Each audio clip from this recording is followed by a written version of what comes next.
You're sucking your listening to the Kevin Holly Show. You are listening to the Kevin Holly Show. The Kevin Holly Show. Hi, this is Lisa London, and you are listening to the Kevin Holly Show. I got the right away. That's all you got to say. I've been thinking about some things I thought I'd never be thinking. Too many drugs dropped into my mouth, looking for something new, but I end up drinking. Ignore the warnings on the shore, I'll take my chance, swim into danger. I wanna taste life more and more, but you need a little risk for the perfect mixture. This is gestation under no control, broadcasting for you to let go.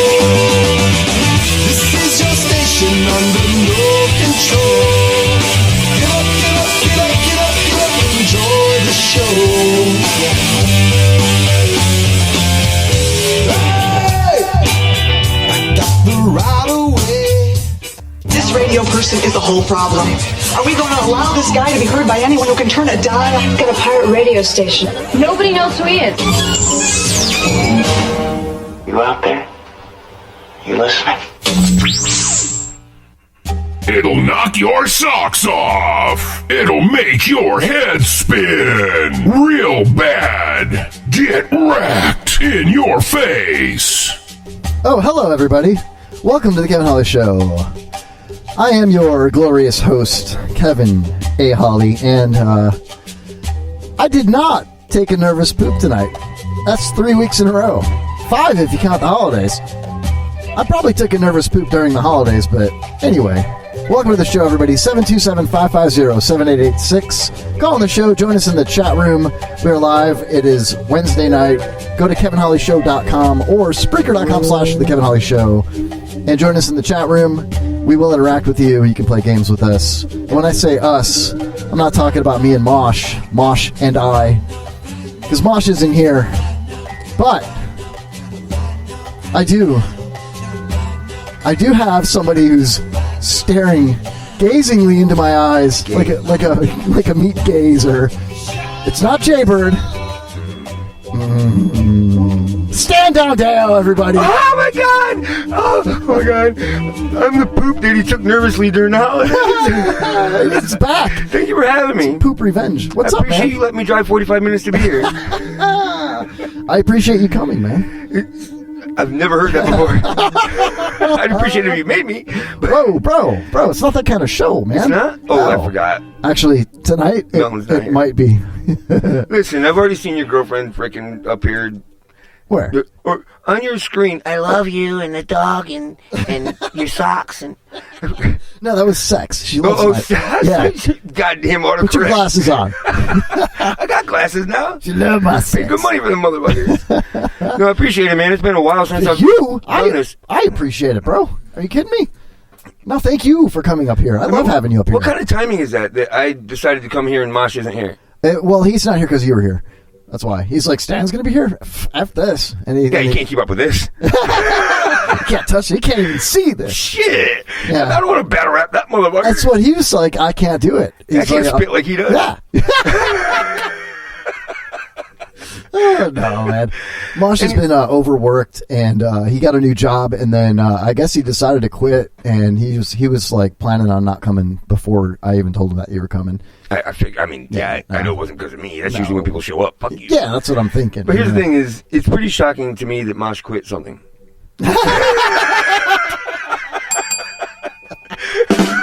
Unbelievable. Oh, yeah, that's great.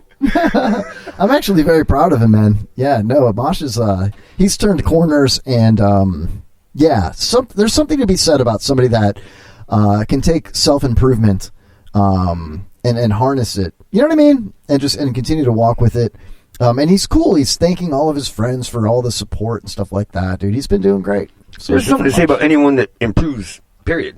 Yeah. Whether it's by themselves, let someone else do it for them, it doesn't matter. If you're willing to improve, you're doing well. I agree, man. Because there's some stubborn fucks out there that think they're doing it right and they aren't. Yeah, and I got to say, I'm proud of him. I'm very proud of him. You know what I mean? So that being said, Stan's the man tonight. And recognize. My girlfriend is texting me again. Oh, is she talking about me? No, she's telling me that she loves me. You know, So she was talking about me. that's just that's how we talk, Stan. You know, there's a lot of love. You know what I mean? Yeah, I used to do that. With my girlfriend? Wait. No. With my wife's husband, boyfriend, whatever. Speaking of girlfriends, Stan, everybody's aware that Gwyneth Paltrow is selling a candle that smells like her vagina. You've heard about that, right? It's been like in the top of the news feed. You know, it's been going around. It's not that same smell you get when you enter Newport Richie, is it? Kind of, yeah. No, it's a little different. You got to go towards the coastline for that. And Newport Richie does reside on the water, you know. So you should have a born on date so you know when that shit's gonna stay. Yeah, you go to the the Pithalachascoochee River. The Cootie River. Is that the Coochie real? River. Yeah, the Withlacoochee. Yeah, they named that after Gwyneth Paltrow. Yeah. Anyway, I don't know anything about this candle. I'm not even going to click on it, but I do know that there's another candle that's out there on the market now. I don't know if you're aware of this, Stan. But there's a D's Nuts scented candle that it has a surprisingly pleasant aroma. I know you know what I'm talking about, Stan. Oh, yeah, I've enjoyed the smell of nuts for years, dude. It's got banana nut bread, toasted coconut, and hazelnut, and it's called D's Nuts. It's a real candle. It goes for up to 80 hours of fragrance. Here's a little bit of their advertisement. Do you want to smell D's Nuts? Nobody wants to smell your nuts. Let's just get that out of the way here and now. Nobody wants to smell your nuts. I beg to differ, Stan. Hold on. I'd like to smell your nuts. What is the name of the company that provides these nuts? Down. The Candle Daddy. Oh, is it the Candle Daddy? No. Stop right there. Yeah, it's from a company called Candle Daddy. I'm sorry, Candy Daddy. Are you supposed to eat these nuts? They smell good. I just want to put them in my mouth. No, back. I don't know, man. It's being marketed under the name D's Nuts. That's DEEZNUTZ. But don't worry, the name is merely a joke, obviously. Setting aside the fact that the universal disinterest in smelling your nuts is a fundamental and objective truth. Could you even imagine the logistical difficulties, Stan, involved with capturing, I don't know, replicating and somehow transferring the scent of your nuts into a candle? You know what I mean? I mean, that's got to be a very hard thing to do. Have you been using your thesaurus or something? Those are long-ass words you just spit out. I'm impressed. I talk like that all the time. You didn't stumble on them at all. No, I don't stumble on my words. I'm a wordsmith.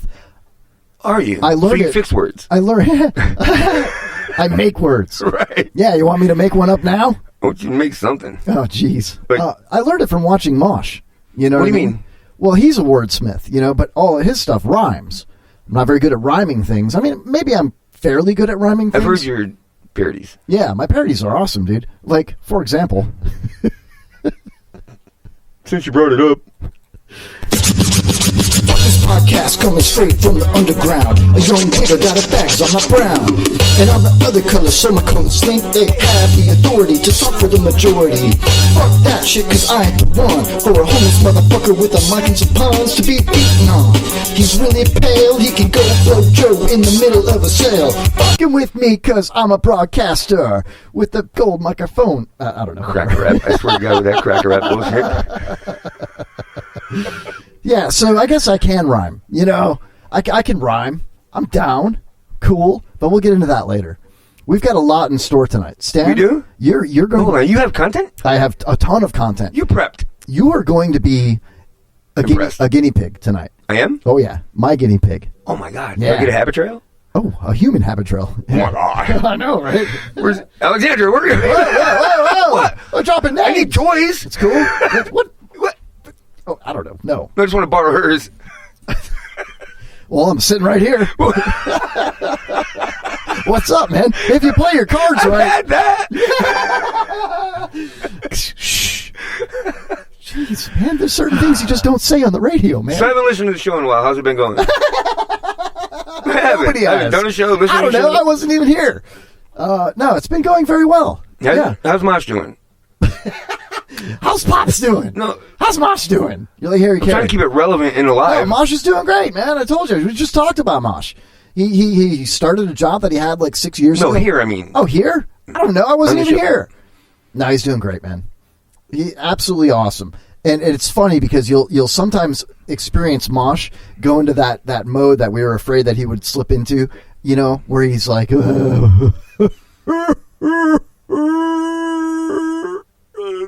bars. You know what I mean? Suicidal. Yeah, no, not suicidal. Well, yeah, but like falling off a bridge. Not jumping off, but like falling off, you know? But guess what, though?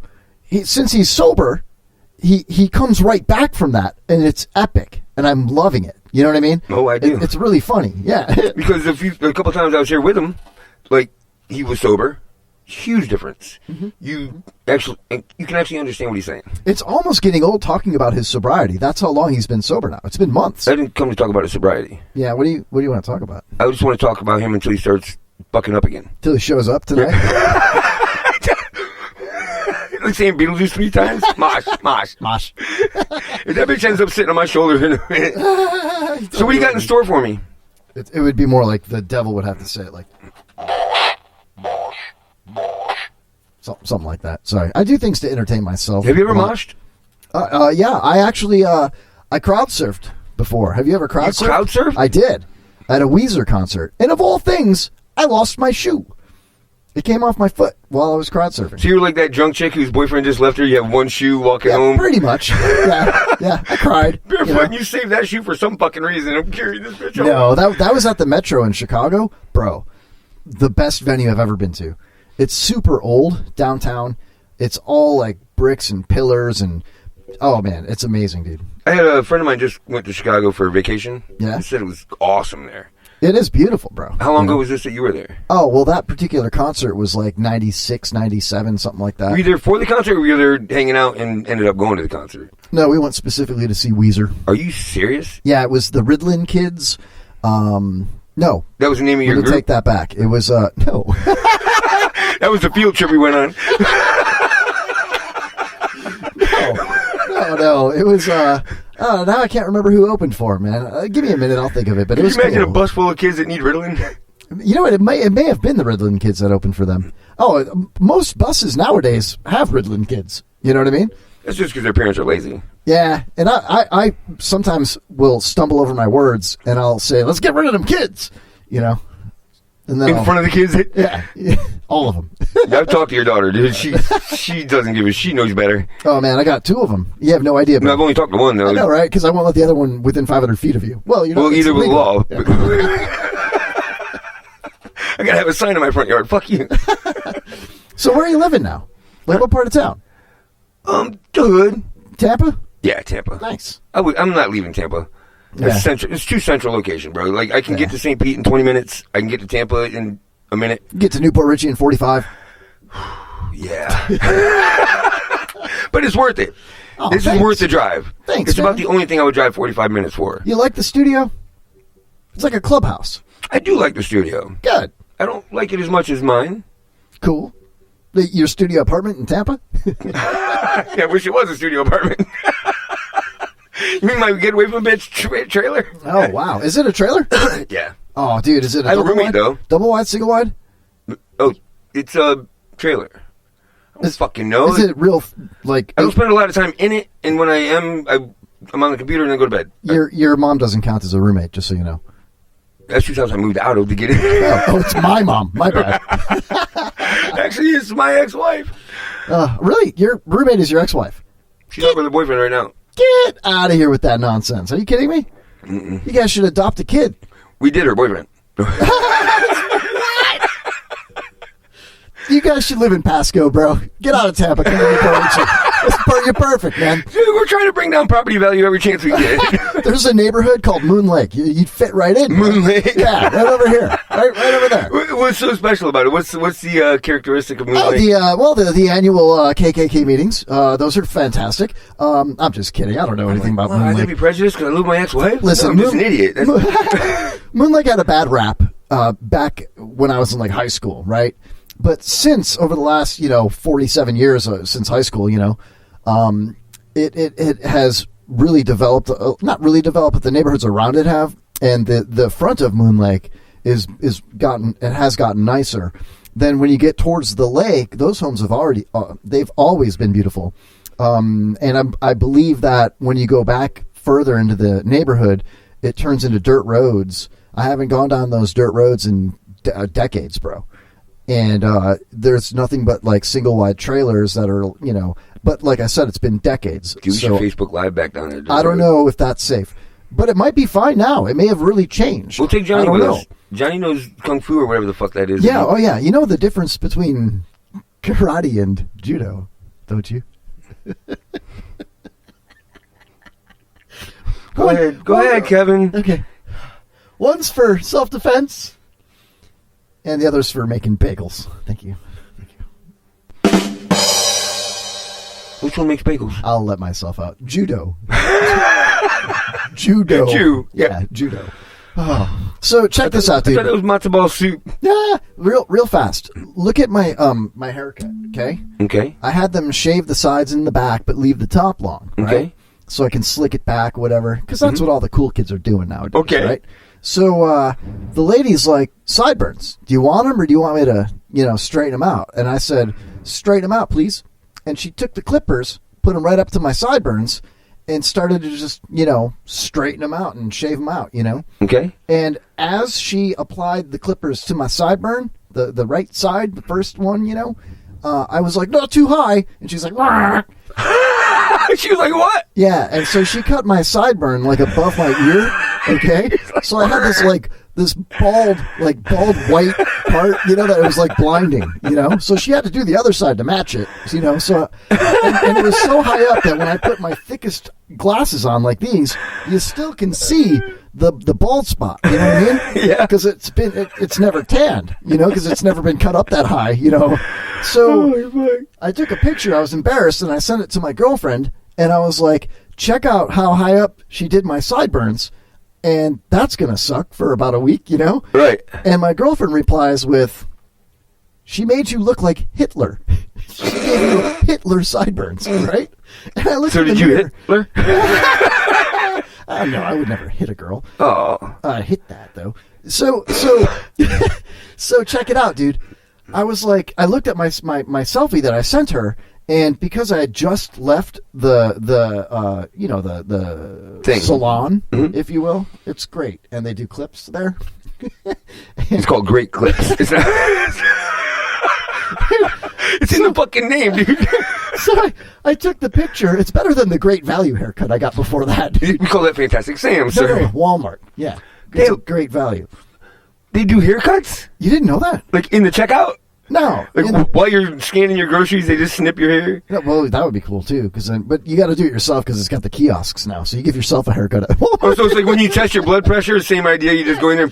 You cut your own hair, test your own blood pressure, check yourself out. You just put 3 on the sides, 2 on top, and freaking... How messed up is it that when you go through the checkout line, the self-checkout line at Walmart, then you get to the exit doors, and they trust you to ring up all your own stuff, but then they check you to make sure you didn't steal anything. Better check yourself. Doesn't make any sense. So anyway, so I looked at the selfie that I had sent my girlfriend with my haircut, and my hair on top was stringy and kind of wet from them cutting it, and then she combed it back, And so it's straight. Dude, short of the mustache, I looked kind of like a young Hitler, I know, right? So check this out, dude. I was like, how did she not see my ears when she cut my... Did your screen just ghost us? Yeah, that's what we do. Yeah, we're good. And then I thought, like, why did she cut them up so high on my head, dude? So high. Yeah, maybe. How did she not see my ears? Jeez. How did she not see my ears? And I was like, maybe she needed more concentration.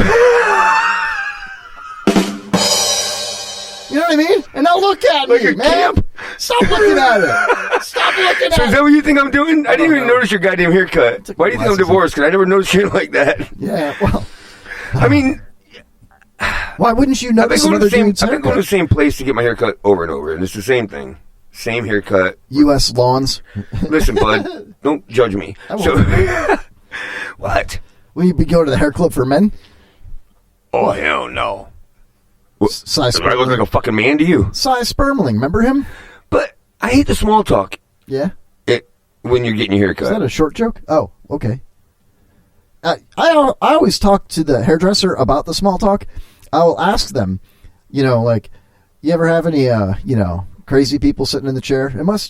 It goes without notice sometimes that a big part of your job is to entertain and talk and tolerate people, and interact with people. And I bet a lot of your guests, don't appreciate that or don't even realize it. And she's like, you have no idea. I had a guy in here who's crazy, and he kept talking about how people were looking at him and people trying to kill him. And some stranger just walked in, a customer wanting to get a haircut, and the guy in my chair was like, look at that guy. He's staring at me. Through the mirror. Yeah. You know what I mean? Like he's looking in his mirror, you're looking in yours, and you're just eyeballing each other. Yeah. Oh, wouldn't it be cool if you went to get your haircut and you brought like 2 mirrors and you just kind of held them in front of each other, and that would confuse her. She could probably ruin your sideburns. Potentially, And so they always ask you, how do you want your sideburns? I'm like, however you freaking do them. I don't care. That's what I said. I don't care. The only thing I want is a straight line on the back of my neck, because I'll grow that little tail because I'm Italian, and you know what I mean. And I'm with you on that. But I also say, like, don't cut it too high up though. I don't want to have my neckline even with my earlobes. That's weird. You know what I mean? Then you got this like bald square on the back of your neck that's got to slowly grow back into that. So where do you put it? Just at ear level? Well, wherever the how the back of your neck. There's a natural spot for it. There's like it kind of starts to curl up almost like a colic. See, that's why I leave it to them, because I can't see that shit anyway. I do it in the mirror at home. I'll touch my hair up in between haircuts. Are you serious? I'll do my sideburns and my neckline. What a vain somebody. Well, I mean, no, it's talent, bro. I do it backwards in the mirror, left-handed. And after I'm done, then I cut my hair. Thank you. I'll be here all night. Oh, that sucks. So listen, content. I want your take on something. Mm-hmm. Stand Down Deyo in studio, host of Open Mic Live, openmictheshow.com, coming back strong in 2020, right? Yes, sir. 2 weeks. You're the man, dude. 3 weeks. You're like one of my heroes. No, you're one of the first people that believed in me, and you brought me in to the IRN. Actually, Hoppy's the one that said Mike Peter will change your life, but I met you through Mike Peter. And then by hanging out with you, I learned so much. And you were basically one of the first people, if not the first person, to really encourage me to continue doing this and make something of it. And we talked so much about like structure and show prep. But at the same time, we just sit here and laugh and talk. We could do a whole show just BSing with each other. You know what I mean? Right, but I mean, but generally it's entertaining to other people. Like, it's not just us, it's not all inside jokes. Like, we're not sitting here telling inside jokes. You know what I mean? Even though you don't have video, like, people get what's going on here. Well, yeah, we will be doing some video tonight, by the way. It'll be in Facebook.com/The Kevin Holly Show. Really? Yeah, and that's going to be when you become my guinea pig. But before we get into this, I want to talk a little bit about Hoppy. Okay. So, Ryan Hoppy. I'm familiar. I know Ryan Hoppy. I know that I know Ryan Hoppy. Sloppy Hoppy. So check it out, right? When I first started doing this show, I started thinking about making it a little bit bigger. Instead of doing 45 minutes, we do 3 hours. We would structure the show. Yeah. Small jump. Yeah, you know what I mean. And change platforms, and we took it global. So this show started with 45 minutes. Yeah, the first 9 episodes were 45 minutes. So as I came into my own, you know what I mean, I started thinking maybe we should have guests call into the show. And this is before the Joe Williamson Management Group. This is before, I even met you and had the opportunity to hang out with you and meet these awesome comics and bands and all that stuff, right? Way before that.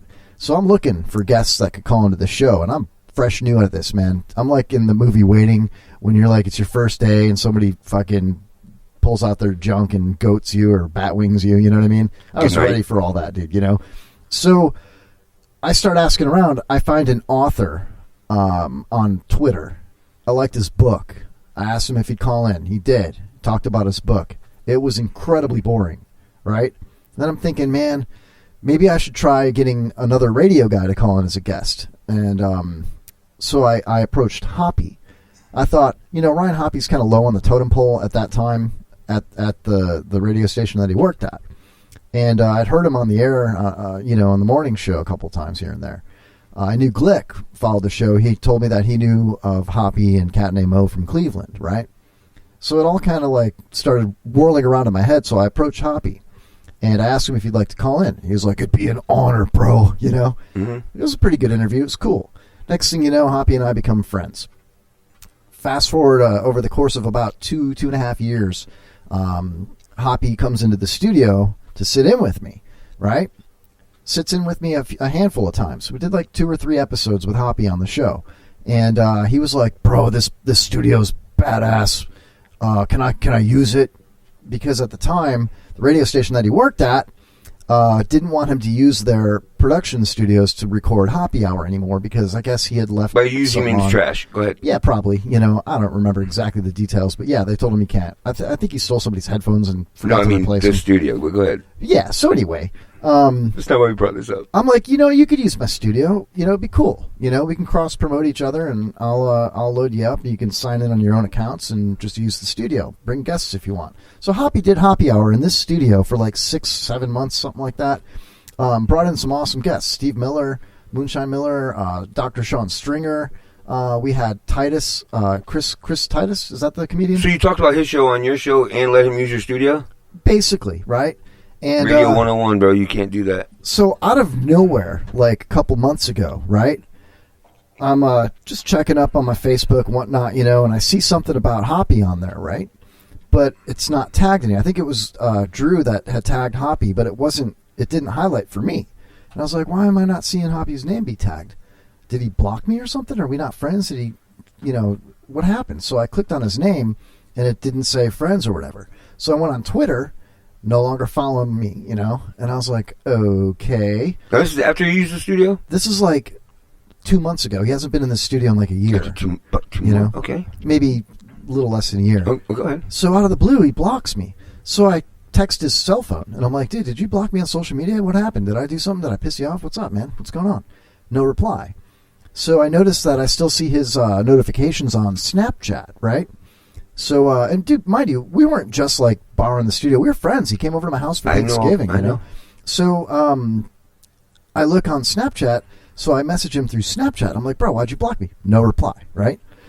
So a few more weeks go by. I don't care, whatever. You know what I mean? I'm like, the dude blocked me. I must have pissed him off. Maybe I said something on air that, rubbed him the wrong way. I don't know, but it's kind of a dick move not to talk to me about whatever pissed him off, So I noticed the Lazy Ass podcast, and that's AJ and a couple of the guys from that same radio station posted a new episode, right? And somebody said, "Hey, this is going to be really funny." So I clicked on it, and I looked at the comments, and I was like, this is a good opportunity.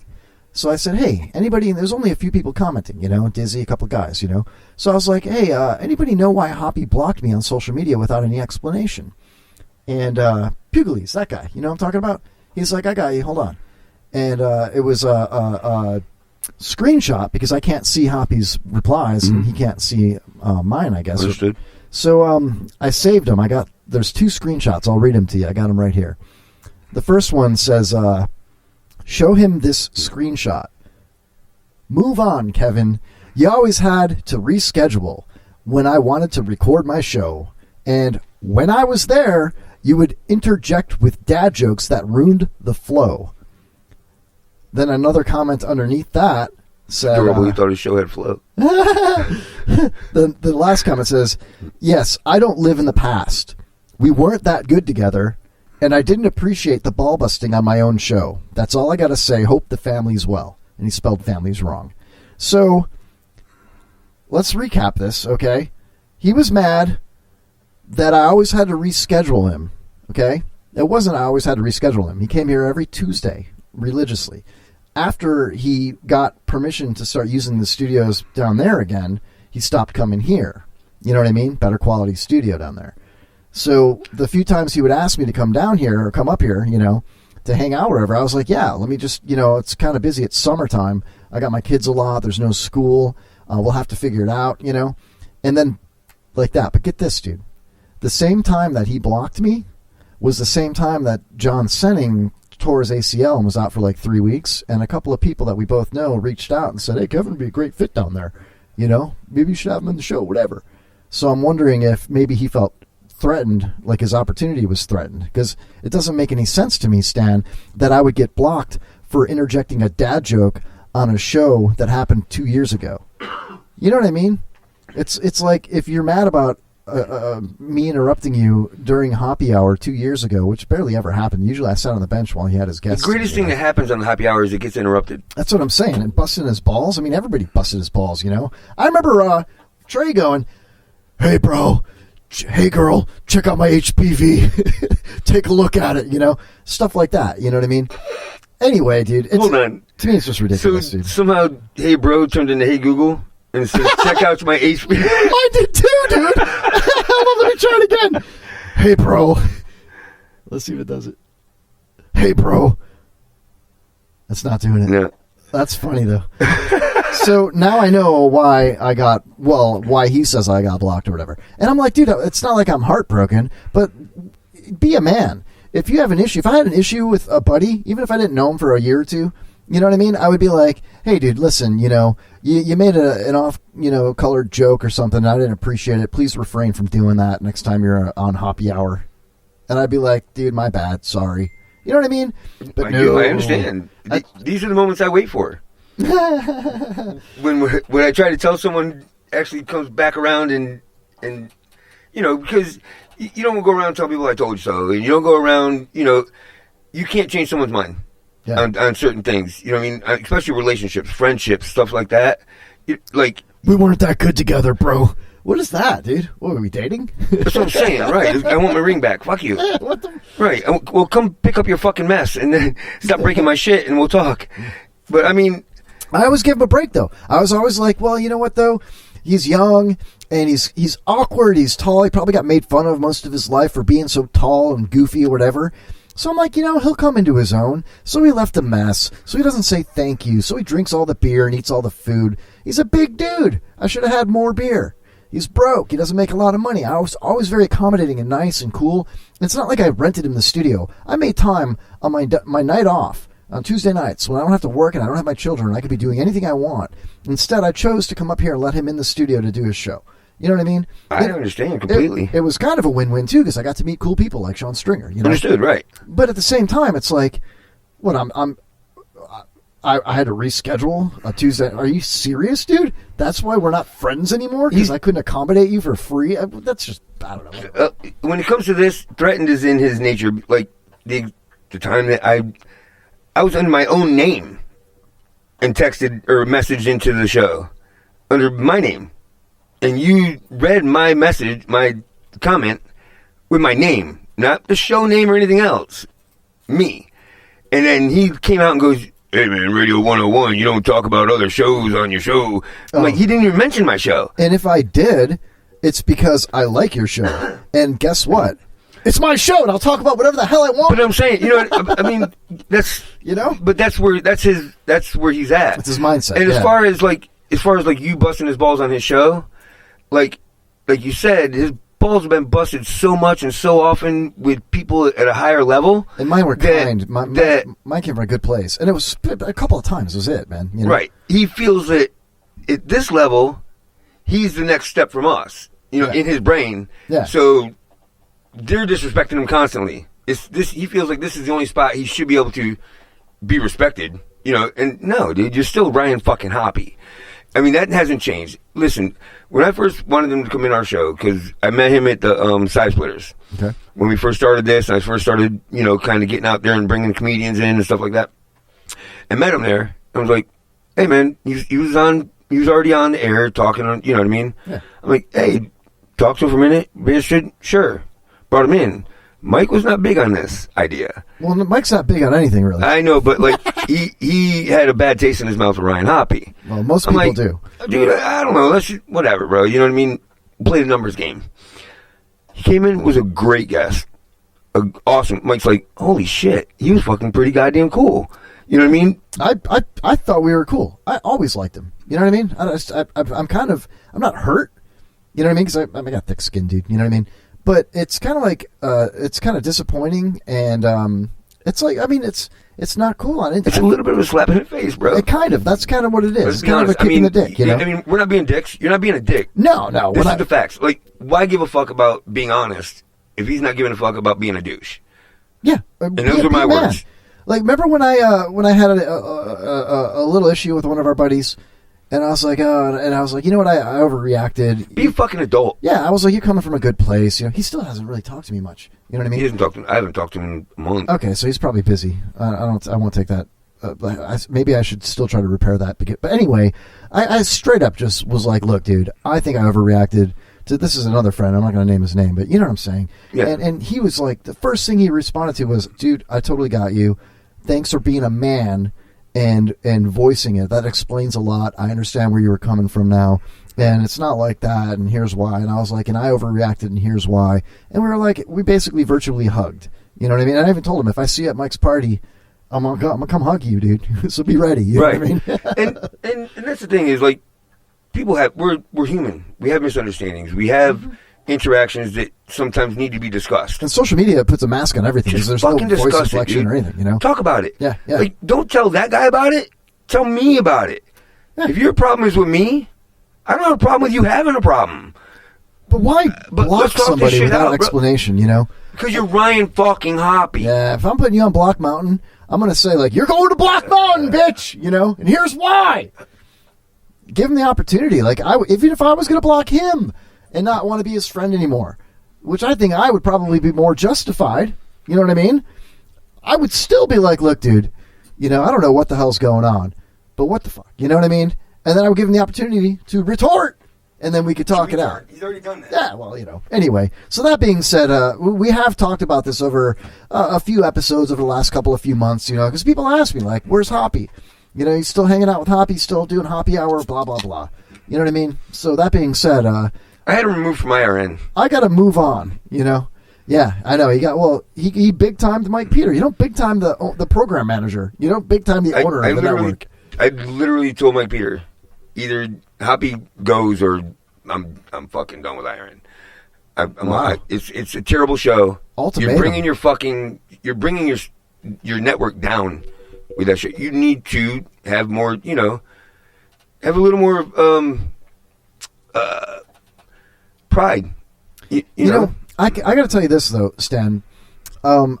Before he blocked me, I did check out one of Hoppy Hour's episodes where he did like a 30-minute episode and had his video going. You know, it was just him and the microphone, and it flowed very well, and it was very well structured. I was impressed. One douchebag and a microphone. I even commented on the live feed like, "Hey, you're doing really good. This is great." Then he deleted the comment. No, yeah, he probably did. You know. Yeah, and then he blocked me. You know what I mean? I don't know. I don't get it. And now here we are giving him mouth time. Yeah, right. Well, you know. I bet he's not talking about you. Probably not. And that's I don't. You know what? It's probably better that people don't talk about me. You know. No, I don't know. I enjoy it. Hey, speaking of talking about people, I do want to get this out in the first hour real quick here. I've got something here. I can play it off of this here. There's a female comedian. Her name is Elizabeth Stanton. Comes from Canada, Vancouver, and she was funny. I saw her because, you know, we both network a lot, so we have a lot of Facebook friends and whatnot, you know, that are comics, musicians, and actors and producers, and, you know, just the whole scene, right? So I clicked. She's on my newsfeed because we were friends on Facebook. I don't really know her, you know, and I clicked on her video, or it was like auto playing, and it was funny. And she's got this kind of comedy that is like anti-social justice warrior. You know what I mean? Like if you're easily offended, oh no, you know what I mean? That kind of thing. And so her jokes are funny, you know, and she gets pretty dark, and she caught some flack for it. And so I asked her if she'd like to call into the show sometime, right? And we go back and forth. This was, I don't know, a few weeks ago. And she's like, I'm thinking about coming to Florida, actually, to go do like Orlando. You know, I want to get some gigs. Do you know anybody? Could you make like a group text message on Facebook Messenger and ask some of the comics that you know if they could get me in anywhere, you know? So I composed a quick message, and I was like, you don't have to reply to all, you know, but this girl, and I tagged her in it, you know, she's coming down to Florida, and she wants to, you know, kind of hook up with the community. And I introduced her to the, you know, the comics group. That's, you know, the local comics group on Facebook and whatnot, you know. And she arranged to come down to Tampa and Orlando. Got gigs. check this out, dude. I've got audio of her actually. She dropped some audio for us for tonight, but she's got a gig tonight. That's why she couldn't come in here. Where? I forget where tonight. In Tampa? I think tonight is St. Pete, maybe at 548. But here, let's play it real quick here. Let me just pull this up real quick here. I don't even know how to do it. How do I even do it, Stan? Oh, I got it right here. There we go. Boom. So she's also going to be at Side Splitters, Coconuts. She's doing Silman's mic. She's doing John J. Murray's mic at the Dunedin Brewery. Oh, bless you. I got that from Bubba. What else did you get from Bubba, dude? I don't know why it's not on here. This is ridiculous. Is this how I get it? All right. You know what? I'm going to use the phone, Stan. I'm going with the phone here because the computer's not working with me here. But I think it's kind of cool, dude. She's got this British accent, and one of her jokes that I heard, she was up on the stage in some mic somewhere. I forget where it was. I think it was in Orlando, talking about how she doesn't like to use condoms because she's an environmentalist, and condoms are not biodegradable. But the babies that she throws out are. Something like that, you know what I mean? And I'm just like, that to me is, it really goes in tune with what we've been talking about the last couple of weeks about how it's just jokes, man. If you don't like it, if you don't think it's funny, if it offends you, change the channel. That's all you got to do. You know what I mean? It shouldn't, there shouldn't be so much pressure on a comic to be politically correct. If that's the style of comedy that you want to do, and that's what you're funny and good at, do it, and the right audience will find you. You know what I mean? Right. That's what I told her. But at the same time, like that, comics shouldn't be so butthurt all the time, and freaking they should be able to take a joke. I know. It seems like there's a lot of comics, not all of them, but a lot of the comics. Irony. Yeah, they're very they lean a little farther left, and I don't blame them because jokes are social things. You know what I mean? And because they know that there's some truth to the jokes that they're telling. All jokes have a little truth to them, bro. You know so what I mean? They know that. Yeah. Right. It's how much truth is what they're trying to figure out. So she'll be at Leader of Laughs on Monday, January 20th at 7:30 p.m. in Dunedin at the Dunedin Brewery. She's going to be at Bar at 548 in St. Pete the 18th. She will also be at Silman's Mic at Coconuts Tuesday, 8 p.m.? Who's she staying with? That's another good thing, dude, yeah. She asked if I knew anybody that she could stay with, and I'm like, I know a bunch of heathens, and I could house you here, and that would be a great story, for my bio. Like, imagine telling that story 5 years from now, that some cool comic from Vancouver came down to Florida, and stayed at the house and did her mics and then Ubered here and there and took off, and that'd be a cool story. But I got kids. I have a girlfriend that would totally not approve of that, dude. You know what I mean? If she doesn't understand that she's not in Canada anymore, like, this is not, we're not as friendly. Florida's a tough place. Hold on. What do you got going on? Before I play the audio, let's take this call here. Hey, you're live on the Kevin Holly Show. What's happening? What's going on? I heard you got a real mensch on tonight. You heard I had a real what tonight? A real mensch on the show tonight. A real mensch? Yeah. What's your name, sir? Frederick. Hey, Hollywood. Sounds like Aaron. Yeah, exactly. It's more like Falake. Wait a minute. Is this Fievel? No. Brennan? No, it's not Brennan. Yeah, it's Brandon. No, because your name's Brennan, not Brandon. Oh, damn it. So what's a mensch, anyway? Is that some kind of Hobbit term I'm not familiar with? No, it's like a cool guy. Oh, a cool guy. Oh, my God. Yeah, you get a real cool guy on there. We both thought for sure that was a negative freaking connotation to that. I'm still not 100% convinced. How do you spell mensch, sir? M-E-N-S-C-H. M-E-N-S-C-H, huh? Yeah, let me see. I'll look it up. No, I got it right here. Mensch. A mensch? Mensch. Mensch. I want to be that voice. A mensch is a good person. You're way off on that, dude. Oh, sorry. No, it's like this. Mensch. A mensch is a good person, someone you really like and admire. Your neighbor who offers you a ride to work every time he notices that you've missed your bus. This is because he's an Uber driver. Sir, what do you got tonight? Why are you calm? Like, do you want to S his D or what? Well, no, I just, I knew that Stan was going to be on the show, so I was like, okay, I can't let him be on a show without embarrassing him a little bit. But calling him a mensch, I don't think is very embarrassing, bro. I don't know. He's kind of ruining my reputation. Yeah, I'm just saying he's a good guy. Thank you, man. I appreciate that. Yeah, that's. But you're a terrible caller. But I still desire to embarrass him a little. So, how are you going to embarrass him a little? What's that? Are you his dentist?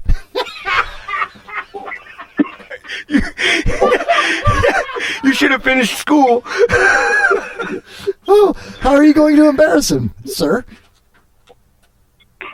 How do I what? Embarrass him. It's your word. Jesus. Yeah, but it's not very clear. So, I don't know. Maybe I can, I'll post a dick pic for him that he probably doesn't want anybody to have. Where are you posting This it? is a picture that he took of his dick. I'm going to post it. This is a picture that he took of his dick and shared it with, his old high school reunion class buddies on Facebook. Is this why you like and admire him? Mensch. Yeah. Was that dick pic a selfie of Kevin Holly? Oh, I see it. It looks like a dick, only smaller. No, because that's why I admire him. Because anyone that's got such a small dick, if it still goes out in public, it's got to be a pretty amazing guy. Or can eat pussy like there's no tomorrow. Mensch. All the girls call him a mensch. Right. Fat chicks suck dick and little dick guys eat pussy. That's how this works. Right? That's why I'm always with fat chicks. I don't think you can embarrass Stan tonight, sir. What's your name? I don't think that Stan can be embarrassed, period. I just don't think he can be embarrassed. Well, then why are you He's not the trying? type. Why are you trying? What is happening here, sir? What's your name? Well, you have to try. What's your name? Come clean. You have to. What's your name? Brennan. Bye, Brennan. No, because when Brennan calls, he's like, what are we talking about? And this isn't... Or what are your initials? Oh, yeah, that's what I was going to say. I was just about to ask you guys what you're talking about. I like this guy. I like fake Brennan, you know? What do you want to talk about? We'll talk about anything you want to talk about. You pick a topic, we'll talk about it. Let's do this. Okay. When did Stan first realize that he liked men? Oh, these are questions. During the first bubble bath my dad gave me, when the little ducky spit but never squeaked. Oh, okay. Bro, Okay, these are good. questions for the guinea pig event that's going to happen in the second hour. Oh, he got into your notes? Oh! How did he do that? He hacked my account. I wish I... what's the phone number? 727-550-7886. Call the show. Oh, 727-550-7886. What's his phone number? Oh. No, don't do It's that. 813-83. I'm not going to do it Then to you, there's sir. more numbers. There's more after that, but I Well, won't. I do appreciate him calling in, though, because this show was going nowhere until he called in. No, I've got some audio from And Elizabeth now it's Stanton. going backwards. Yeah, he interrupted us, man, you know, but it's okay. No, he sir. did not interrupt. Listen, anyone who calls me a mensch, you do not disrespect. You're right. I'm sorry. No, you're right. You're right. You son of a bitch. Oh, sure, he's being nice to me. Now we're going to be a dick to him? No, don't do that just because he's a terrible caller. Stan's a carpet man. He's a carpet Mensch. Right. I'm like a lesbian. I hate tile. I feel like if I took the call and the show and a backwards momentum, then I probably did my part tonight. Yeah, we're still moving forward at that point. I like this kid. I want to say you're related to Mosh. Yeah. I knew it! Is he really? Is this Mosh's little brother or older brother? I'm his middle brother. Middle or little? The middle. I'm in the middle. How old are you? 14. And you probably have a job? There's no way. Because he doesn't, right? You say he's nowhere near 14? Is it really you? All right. Okay, so this is Paul. Hold on. What year were you born? Hold on. He just gave you his real name, Paul. All right, Paul. What year were you born? So I was in 72. You're 14. I mean 92. Damn it. I mean 92. Damn it. So. No, you're still like you're Who's in way the off. background? Yeah, shut that dog up. That's his wife. Dude, don't you? Oh, I'm sorry. I thought it was a dog barking. My bad. All right. Well, listen, Paul. Thanks for calling the show. We got to move on. We're up against it. We got a break coming up here. If you want to call in the second hour and ask Stan questions that pertain to the game, you'll know if you're listening I'll take the call. It'll be fun. 727-550-7886. Paul, everybody. Hey, I appreciate him teaching us guy. a new word. Thanks for calling, dude. You're a mensch. You're a mensch. He's a mensch. He's the mensch that stole Christmas. I wonder if he was searching men one night and his word came up. He just wanted men's. He accidentally... He Googled men and forgot to put the porn in it, so he just came up with mensch. I can't wait. All right, so here, let's listen to a little bit of Elizabeth Stanton real fast here, just because I told her to give me this stuff on audio. So I love her last name. Oh, yeah, Stanton. All right, here we go. Guys, and thank you for listening. My name is Elizabeth Stanton, and I am a touring comedian who came all the way here from Vancouver, Canada. So I'm going to be in Tampa performing on this Saturday at Bar at 548 at 8 p.m. I'm going to be doing a feature spot on that. And then also on the 19th, I'll be doing a... Oh, I'm sorry. I A split around the pole. feature spot at the mic at Side Splitters if you're interested in coming out. Cool.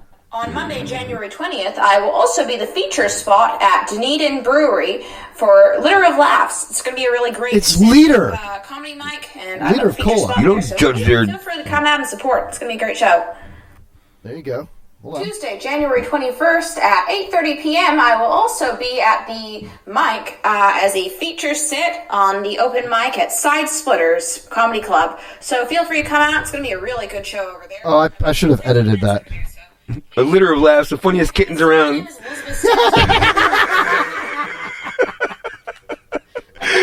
Wait till you see these cats. Oh, man. They're fucking hilarious. Oh, yeah, you got to think outside of the box. So listen, that voice reminds me that my Google Maps.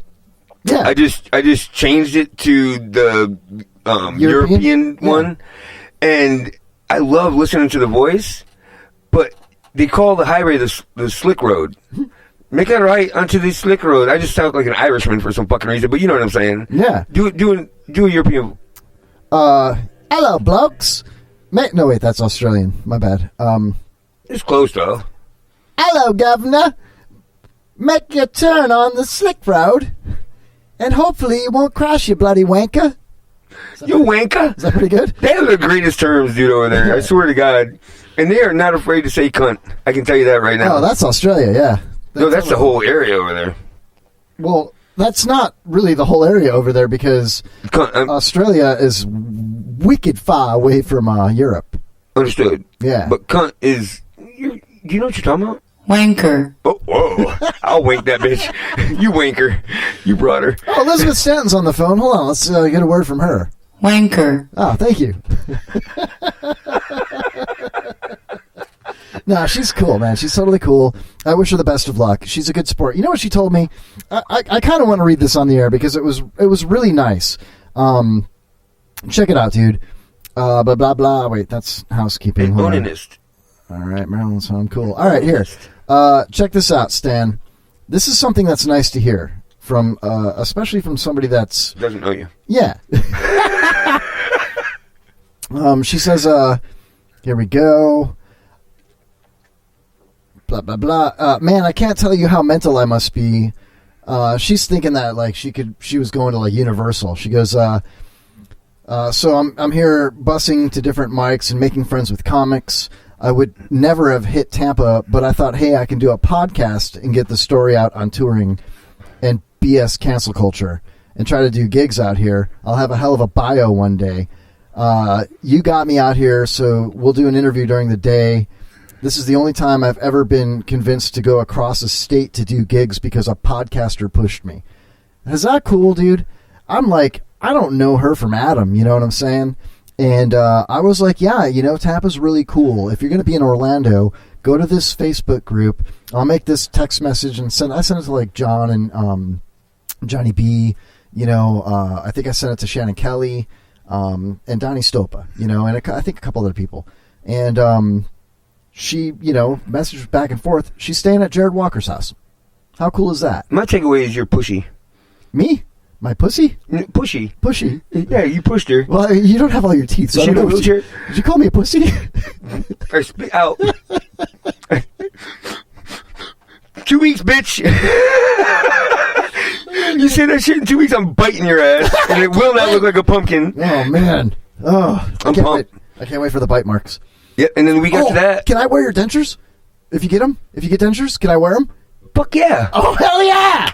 In my butt, and I'll be like, I gotta ask you a question. Fuck yeah! And I'll put them right back in my mouth. You gotta put your mouth up to my butt, and I'll put them in your mouth with my butt. I'm not even gonna get polydent. I'm just gonna have you give me some adhesive, some adhesive. Oh God! I can't even say. Oh, dude. Anyway, that's a heartwarming story. The girl's going to be doing mics and meeting people, staying with another comic that's popular and local, and probably will be nice to her. You know what I mean? Right. That's pretty cool, dude. So she got evicted and needed somewhere to go. No, but that's pretty badass, though. You know how awesome. it all goes down, man. Yeah. So hopefully, she makes some friends, and hopefully we'll get an interview. I might send Mosh out to interview her. Well, I mean, she came to a good place for that because there are good people in the comedy community here. Like, good-natured, good character, good personality people Funny here that people are too, you know? open and accepting to outsiders. You know what I mean? Like, she came to a good spot for that. Yeah. You know what I mean? Because there are open arms here. It's a happy place, man. There's so many open mics, and I've been saying it for a few years now. Tampa and St. Pete, this general Tampa Bay area, around the Bay, is like the minor leagues for LA and New York. You know what I mean? Right. It should be. It's a great place, man. Comics can come from all over the Midwest and anywhere. Homegrown right here, We need to figure out a way to get people that matter to notice that. Because there's so much talent that's going untapped here, whether it's music, whether it's, even movie directors that, to comics, there's so much talent here, dude, that's just being overlooked. And it's because the right eyes and ears aren't seeing it. Speaking of talent, next week we've got a guest coming in. Ryan Hoppy. Nope. John Poet Thornton. Thornton is, Poet Vibes, the music promoter guy. Yeah, you know what I'm talking about. He's got the skinny jeans. He's so cool, just ask him. Yeah. He smells like patchouli. But he wears a suit. It's weird. His jeans choke out his ankles. Yeah, he's got one ball. Both balls are down one leg. Right, he takes pictures with a rental car and fucking posts them on Facebook. Yeah. He gives pedicures to camel toes. I don't know what's his deal, He watches someone else lose money in Vegas and then says it was him. I'm down 500. Well, the guy next to me is. So he's bringing in a guest. One of his clients, a talent. His name is A2 Omega. He's a rapper. And here's a little bit of his music. And you can't deny. How can you give back what I gave you when you didn't have shit? How can you give back what I gave you when you didn't have shit? See all that we've been through. All the shit that I used to get into. I like So I saw this guy. Really? Because I like it because he sings. I met him. How is he? Is he going to murder me? I can't lie to you. Like,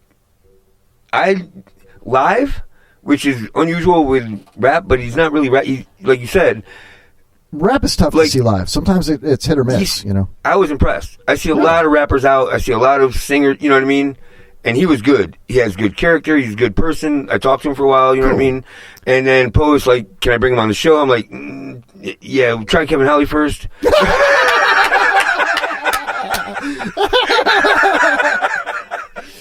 Oh, dude. He reminds me of he looks a little bit like Snoop Dogg. You know what I mean? But he seems happy. All of his pictures, he's smiling. His music is pretty good. No, he's a good dude, man. He I'm excited. Was a good conversation. You know what I mean? And he was awesome. He's going to be on the show. Hell yeah, man. Well, I'm just not going to let Poet come with him. You're an idiot. Well, it'll be good promotion when he comes here first. You know what I'm saying? I like for Poet, you man. guys. I know. I love that guy. Poet's he gets a bad rap because he's an idiot, but I mean, he's a fun guy. He's just a fun dude, man. We get along good. I like people that encourage other people. We encourage each other. You know what I mean? Yeah. All of our messages are cool. When we actually hang out and talk together, when he's been on the show a couple times, and I've seen him on your show, he seems like he is just like a natural. He's a natural to be around. You know what I mean? It's easy. He's very genuine, is what I'm trying to say. Right. You know what I mean? All right, listen, we're going to take our first break. When we come back, on the other side of this break, you're my guinea pig. All right, we're playing a brand new game, and we're going to find out a lot about Stand Down Deyo, and you have no idea what you're in for. You ready? Oh, I'm a little nervous because I try to keep myself into a tight shell. Yeah. So people don't know much about me. Nobody will embarrass you, I promise. Because you're a mensch, dude. You know what I'm saying? Thank you. Did you call me gay? No. Okay, because we're gonna find out if you are after in the bathroom right now. Oh, we'll be right back. No, we won't. Attention, please. We control transmission. If we wish to make it louder, we will bring up the volume.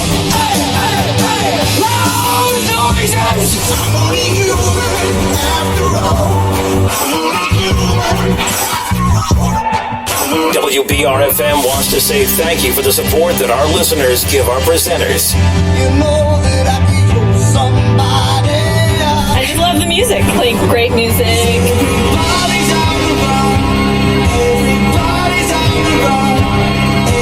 We aim to give the listeners what they want on their show. Music, fun, more. You'll find it here on WBRFM. Listen now.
Pepe's become kind of a symbol.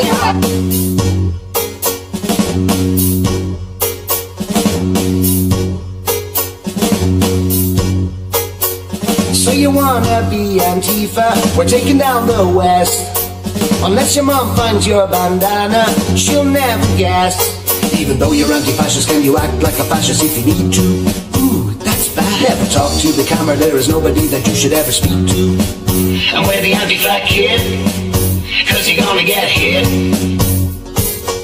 So you wanna be Antifa, you wanna change the world. Be like Yvette Flocka, what an amazing girl. Keep covering your face when you cover them in mace, let me tell ya. When the right try to talk, you can use a bike block to defend you. I wear a black outfit, so they know who did. Come on down to Berkeley, get on from the beach. You can punch a Nazi if he's using free speech. You'll never catch us, we're anonymous. Find a random signpost, kick it all around. Find a random trash can, burn it to the ground. What point do you prove when garbage is moved? We don't know.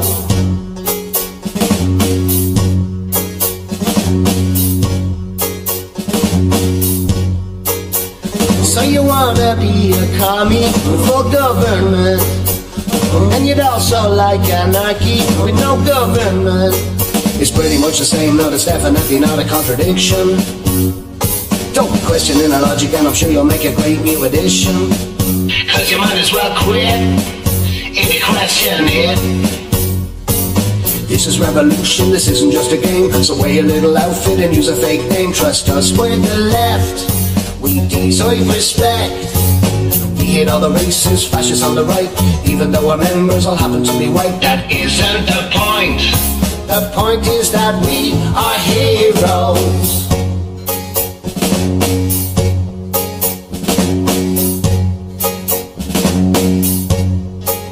Hey, thanks for listening to the Louie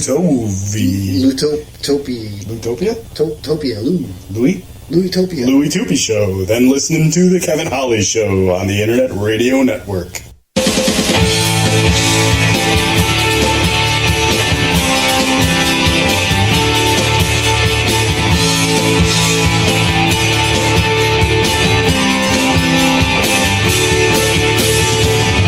Pressed lips and tender hips turning in my head.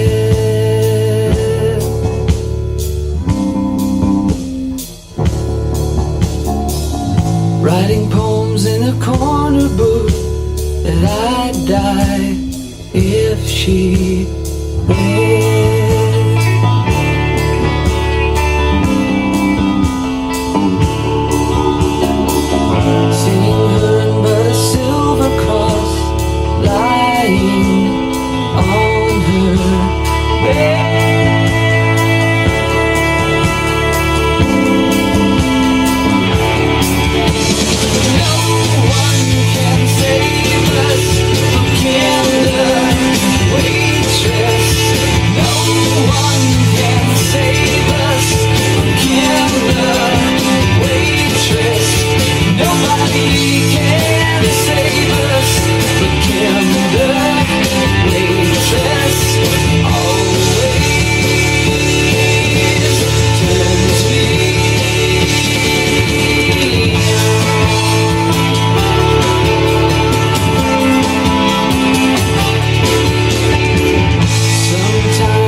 Pull her to me and kiss her with no warning.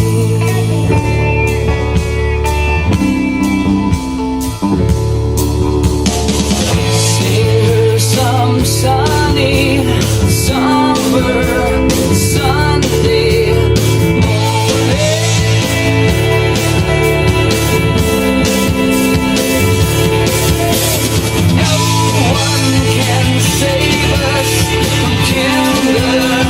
waitress.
head, flashing a signal to me, down by 39. Cause if I only knew, I'd jump in that water and slip right across, drowning in my relief. Maybe I should be warning them, should I say, don't do something you'll regret. Now you have no recollection of heartbreak, you don't have yet. I could give them an earful, but I know they must find out on their own. And the thought of that is chilling me to the bone. Whatever happened to our walks on the pier? I cried myself alone all the way down to the end. I drink my bottle dry and I heave it across the bay to the sea, smashing outside your door.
Is the whole problem.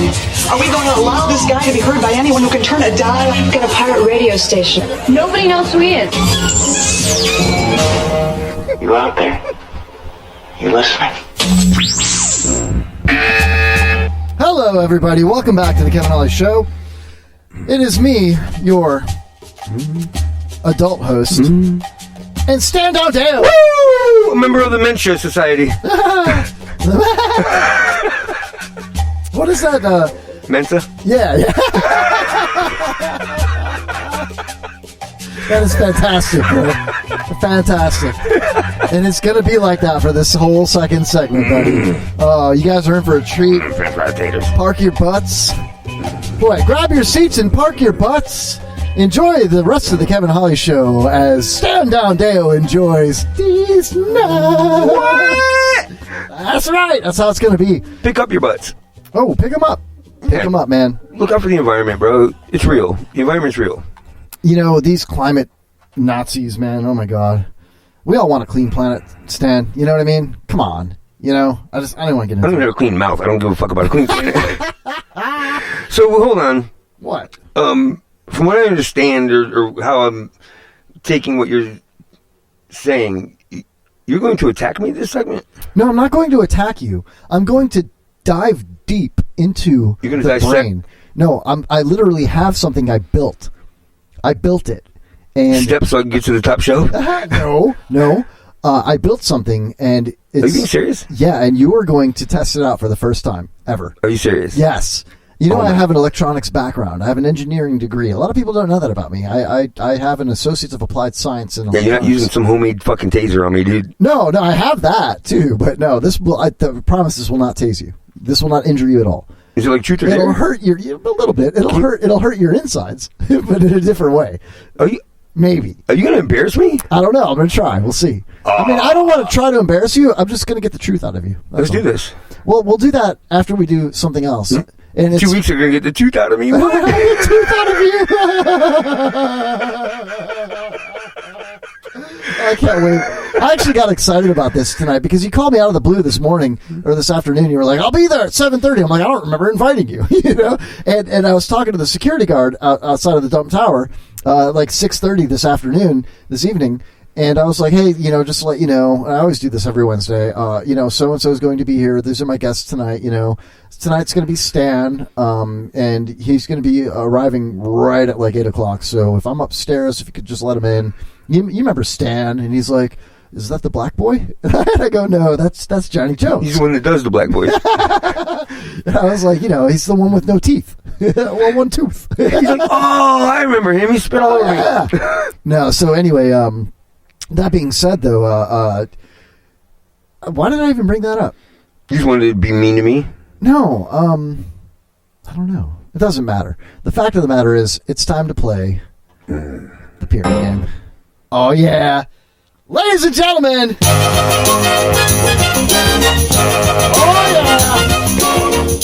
yeah. It is time to play the pyramid game on the Kevin Holly Show. Now, this is a game that is much like the old $100,000 pyramid game that you may have seen on television. It's the $10 pyramid game. Oh, yeah. The $100 sack pyramid game. You can get those downstairs. It's where we give each other 5 words. I got 5 words, you got 5 words. I'm going to give you clues to guess my 5 words without saying the word or rhyming the word. If you get all 5, we'll go through those words. If you can guess the theme or whatever it might have to do with whatever, that's a bonus question. You could get 6. Play along if you want. 727-550-7886 or join us in the chat room at kevinhollyshow.com. Are you ready, Stan? I love staring at you. I know, I love staring at you. Are you uncomfortable? Not at all. I feel really good. Do you? Yeah. So, do you want to quiz me first, or do you want me to quiz you first? I'll go first. All right. Well, I'm ready if you're ready. All right, let's do this. All right, we got 30 seconds on the board. I'm ready. So, this is how they describe some local brews. It's barley and hops. So, if it's got a lot of hops in it, it's very hoppy. There you go. Thank you. Hoppy. Okay. Question number 2. Thank you. Sorry. Go on. Carry on. So, women that are very loose. I was gonna say loose. Use this to cleanse their loose area. I'm gonna go with Summer's Eve douche. Douche. You know, on the way here, I was a little late myself. A truck full of like a water tanker it crashed into another truck, and that truck was carrying vinegar. And I heard the crash. It went, douche! And he went out there and licked it up? Douche! I'll eat that. Thank you. Jesus. Sorry. Oh, I'm sorry. Oh, we're not supposed to talk over that terrible joke. Question number 3, Stan. All right. Someone who doesn't have a lot of confidence in herself is considered to be unhireable, unreliable.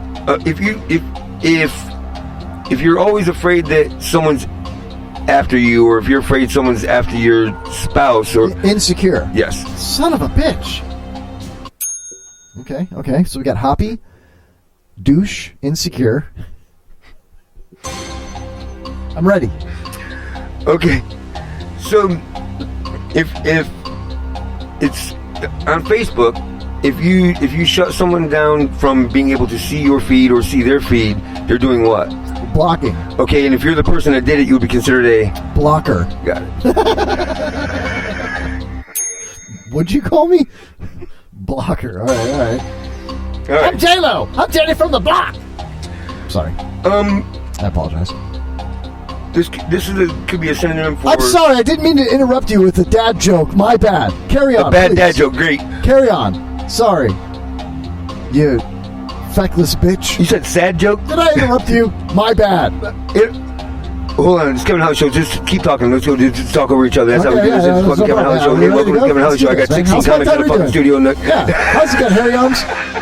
So this is a synonym for weird or inane, or it's awkward. It's a character. It's a Disney character with big teeth, and it's a goofy. Yep. That's a buzzer. So the words are hoppy, douche, insecure, blocker, and goofy. What's the topic? Why Hoppy's shunned me as his friend. I'm no longer friends with Hoppy. That's why. Because he's a douche, insecure. Actually, the topic is just Ryan Hoppy.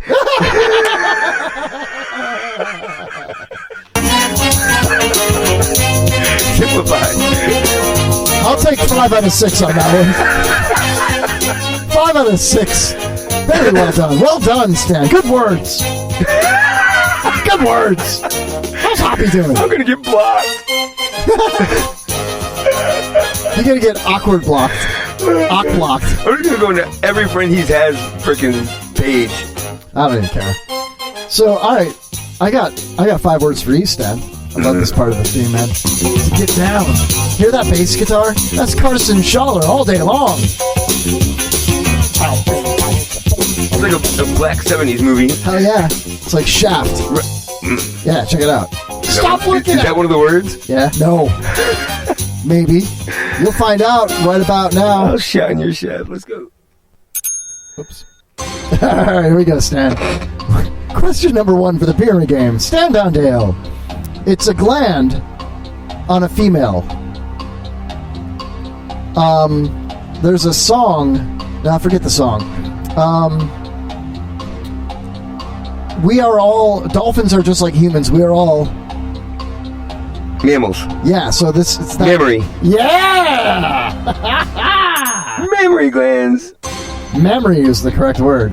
All right. This is not a taco, not a burrito, but you'll get it at a Mexican restaurant, and it's delicious. It's rolled up. It's got sauce on top.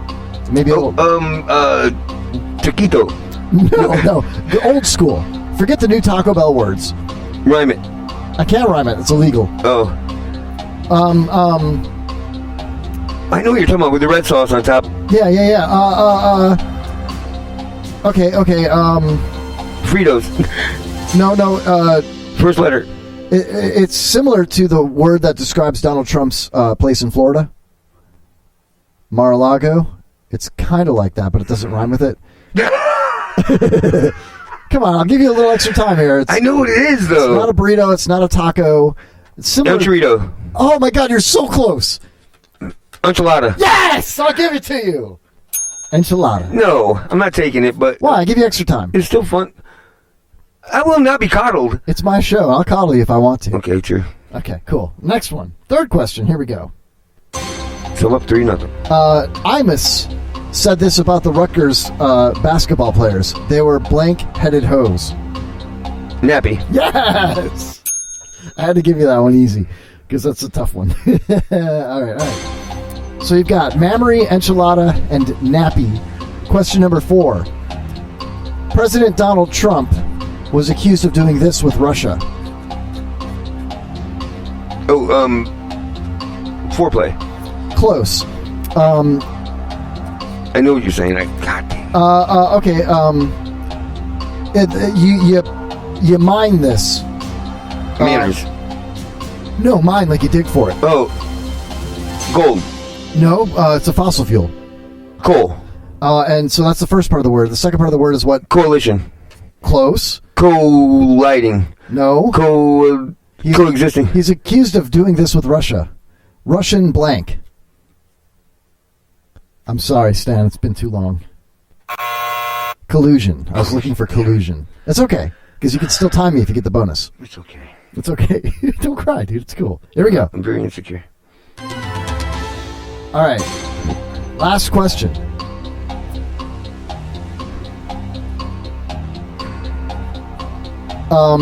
It's testosterone, estrogen. These are all fluids. It's part of your genetic makeup. Part DNA. Think of estrogen and testosterone. Those are blank in the body. Genes. A streetwalker. First part of the word. A streetwalker. Hooker. But another word. Prostitute. Another word for that. Prostitute. Hooker. Whore. Good. Whore. Hormones. Yes, I give it to you. Because you were still talking after the buzzer. You're still in the middle. Yeah. So you got 4 out of 5 words. You got mammary, enchilada, nappy. I gave you collusion, and hormones. Can you guess the theme? I'll give you a hint. The first letter of each word: mammary, enchilada, nappy, collusion. Mensch. Mensch. Mensch. Yes. I love it. I love being caught. Just throw away the tie. Who's the tie? 3 equals. Tie. And you know what? Speaking of hormones, it leads me to the guinea pig. When's the last time you made a hormone? I didn't pay her. Oh, bitch! All right, Stan, check this out, man. We got a new game. I built this out of old pinball machine parts. You can't play I Built the City behind that? No, I wasn't prepared for that. It's not a city. It's not a city or a tumor. Listen, Stan, this is important. So I'm going to Facebook Live this video. So if you're listening, go on Facebook Live, and I'll leave it up. Go on my the show page, facebook.com/The Kevin Holly Show. I'm starting the live video right now, Stan. I'm super excited about this because this, okay, there you go. There he is. Stand Down Deyo, live in the studio. Here's me, Kevin Holly. Hi. So check it out, Stan. I built something, okay? Let me go ahead and turn off these lights here because we need to have concentration for this, okay? Hold on. Come on. There we go. All right, you need to be able to concentrate on this. Now, just to kind of set this up, I do have an engineering degree and a background in electronics engineering, okay? And so I gathered some old things around the house, some batteries and things like that. So I built this right here, okay? This is called the Am I Gay 2K. Okay? I want you to put this on your forehead. So this part, that goes on your forehead. Okay, and then I want you to buckle it up so it's on there good. All right? There you go. And what we're going to do with this device is read my mind. We're going to read your mind, and on the top of this device, okay, when I turn it on, it's going to measure your pulse, your body temperature, your heart rate. Am I on? Here? Just, smush it once is all you need. There you go. You got this. You can do this. And then here, let me help you. I'm coming around. Come around. This reminds me of what they made me wear in school. All right. Yeah. All right, this part right here goes on your forehead. I thought I had it. Okay. Like that. Straighten it out here a little bit. There you go. Okay. You go. Here, look at me. Let me make sure it's good. All right, let me turn it on. Ready? It's the Kevin Holly Show. Am I Gay 2K? All right, just relax. Okay, it's going to measure your pulse here. Holy shit. It works. It works. All right, let it bottom out. Oh my God, Stan's wearing it. Let it bottom out. Okay, it's ready. All right, Stan. We're gonna find out if you're gay, and it also measures if you're getting a chubby. Oh, I didn't even say anything yet, dude. All right, just relax. Just relax. Okay, you're good. You're good. All right, that thing will light up if you get a boner, or if you're indeed gay. So I'm gonna show you a couple things on the monitor here. You're already thinking gay thoughts, man. Just calm down. Okay? Just relax. Just relax. There you go. You might have to hit that button again. I think you turned it off.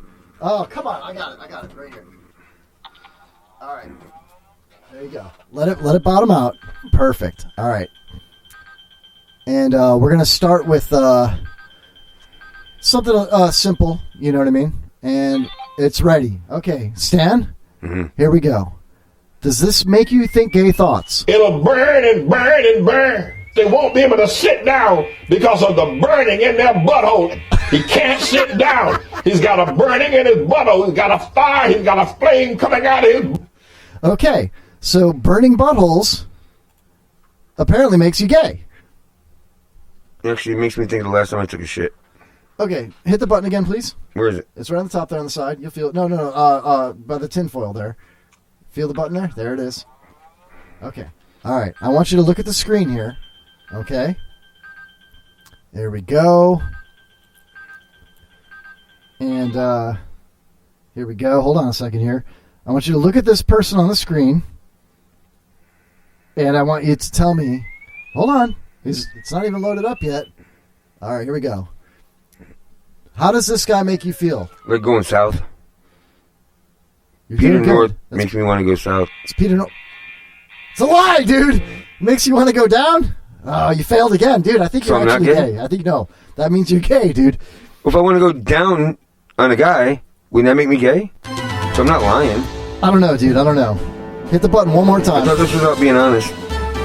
No, it's a gaydar detector. It's an Am I Gay 2K. Okay. I just want to test to make sure it works. Okay. All right. Look at that. Oh my god. All right. Let it bottom out. Okay. It's got your, okay. What do you think of Takeshi 6ix9ine? Does that make you horny? Video unavailable. Were those black guys? Yeah. Horny. Black guys are on my fuck it list. Like the bigger... All right, hit the button one more time, Stan. BBC is for me, baby. All right. Let's just lobotomy you out here. Lobotomy out? Lobotomy you out. All right. Let's make sure it zeroes out on your heartbeat. Totally normal. Okay. Here. Check this out, dude. What do you think of this? Hold on a second. Hey, do this with the camera. Here, look at it. You gotta do this. Oh, sorry. It's just a little bit. Look at it. Look at it. It's just the shaft sticking out. It's the Loch Ness Monster. Oh, he loves it. He loves it. Why are your eyes closed, man? No. I was getting a better look. It's my queeroscope. All right. Take it off. Jesus, let me zip my... Well, zip it up. Oh. All right. Do you want to try me? Because clearly you're gay. I mean, that solidified it, if you know what I mean. Hold on. You couldn't just ask me and let me tell you that I had to do all this shit? Yeah. Here, take the phone. Switch with me. Let's see if it works on me. I'm pretty sure it won't. All right. Here, I'm going to put this device on. Why is it wet, dude? I don't know. I get a little hot and sweaty when I'm feeling gay. All right, here we go.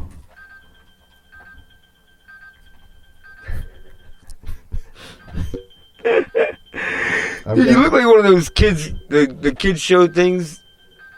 What were they? Actually, they called them gay. Chota boys. All right, I'm ready. All right. What am I supposed to do? I don't know. I have no control. You were showing me videos. Oh, I just ask you a question? Yeah. Okay. How about word association? I'll say a word and you tell me if you feel gay. Okay. It will tell me if you feel gay when I say it. I feel so gay right now. All right. You ready? That was a false alarm. Let me restart it here. All right. Hold on a second. We got a phone call. Hey, you're live on the Kevin Holly Show. Can I swear? Yeah, we're playing a Am I Gay contest right now, and I've got a homemade device on my head right now, Ask me a question. Yeah. Okay, I got a question for you. If you're sucking 5 dicks and you take away 2 dicks, how many dicks are you sucking? 0 dicks. You're bad at math. Jaybird, everybody. If you're choking on 20 dicks and you take away 10 dicks, how many dicks are you choking on? I'm not choking on... Would you rather suck 1 dick 10 times or 10 dicks once? This is bullshit, man. I'm taking this off. This thing clearly is defective. I need to tweak it, man. I need to tweak this thing. So if you're choking on 20 dicks and you fucking take away 10 dicks, how many dicks are you choking on? There's no choking on dicks in here, Phil. So if you have 1 dick call in... So you can fucking handle 10 dicks if at you a have time? 1 dick call into your show. so you can handle 10 dicks. Is it like hearing 10 at the same time? So what's up, Jaybird? Guys? I know you didn't call to talk about my dick. Chip? No, I didn't call Stop looking at my dick, Stan! Sorry. I just called Stop to say, assuming I hey, can you guys, see it, hope you all have Kevin. a good show. I'm going to be brief. Okay. And tell you all to come out and see Still Shakers Friday night. Shameless plug. Cody River Brewing Company. Be there, be square. Hell yeah. The Stillhouse Shakers, an old-time string band. Hell They yeah. might even break out some of the Holly Foss and Barstool boys, so... Hey, when I think of Barstool Boys, I think of you. And 3 friends on an upside-down bar stool. Can I push your stool in, boys? The Barstool Boys. They're just sitting around.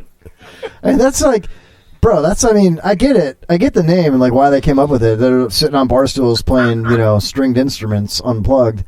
But, I mean, you have to expect, the jokes are going to be flying in with that, Especially when you're talking to the Kevin Holly show. The gay jokes run amok.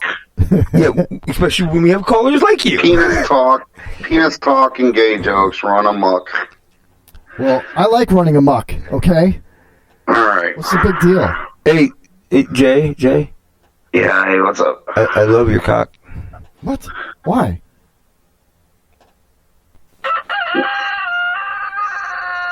Gotcha. I was just trying to change the subject. All right. All right, guys. So anticlimactic. It's like my sex life. Listen.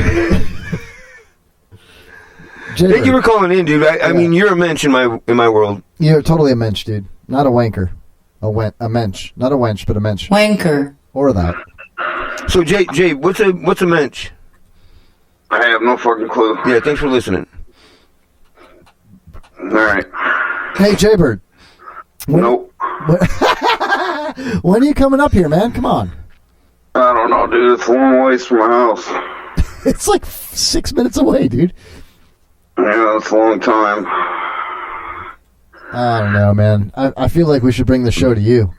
So, what are you doing? You're playing not gay game? Not anymore. Clearly Stan's gay, so it's not fun anymore. All right. I think the machine's defective, dude.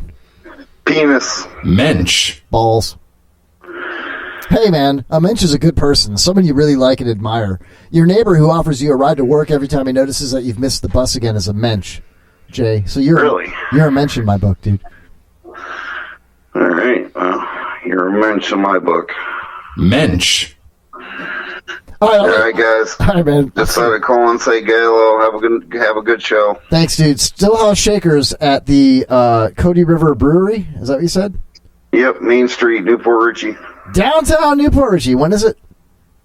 Friday, 10 p.m. Hell yeah. All right. Is it kid friendly? Yes. Cool. Maybe I'll bring my kids. I'll be there. All right. Come on down. Stan's not allowed within 500 feet. All right, Jay. Love you, man. We'll see you later. All right. See you guys. Have a good one. Jaybird, the unproductive reproductive agent of the Kevin Holly Show. Hell yeah. That's my man right there. I love that guy. I love him. But that doesn't change the fact I have to ask you. Like, do you have any callers that don't sound like they're going to kill themselves that call in here? No. They both sounded so sad, dude. Is it us? What do you mean? I wasn't paying attention. I'm just kidding. No, man. These people love the Kevin Holly Show, dude. Okay, man. I love Jay. Dude, Jay's the GOAT, man. He's the best, dude. So, I'm sorry you failed so miserably at the Am I Gay 2K game. I'm still tweaking it, dude. How do you fail it? Yeah, I mean, I don't know. Maybe you didn't fail it. I feel like I passed it. Yeah, I think you did pass, actually. I mean, it's pretty accurate. So what I'm going to do, I'm going to build 3 more of them, so all 4 of us can, potentially could wear them at the same time. And then we'll all play a round of... Teletubbies. You should make them look like the Teletubbies. We'll play a round of Ookie Cookie, and whoever goes last. Oh, you're bringing... Mosh? Oh, dude. What? What? I'm not saying it. Say it. I thought you said Nookie Cookie. I thought you were bringing Alexandria in the freaking... Wow, man. Oh, is it too soon? Too much? Wow, man. She's not even here, dude. She's in... That's the best time to talk like that. Yeah. She's in Hawaii right now. We were in goddamn Hawaii. Is she really? Yeah, at a fucking... She's babysitting your kids in Hawaii? At a local Waikiki bar, yeah. Oh, great. She's babysitting my kids at the Waikiki bar. Your kids? Yours. What? You said she was babysitting your kids? You said my kids. Like yours. I was speaking for you. I was speaking in fourth person. Oh. Well, you're not much of a... mensch right now, dude.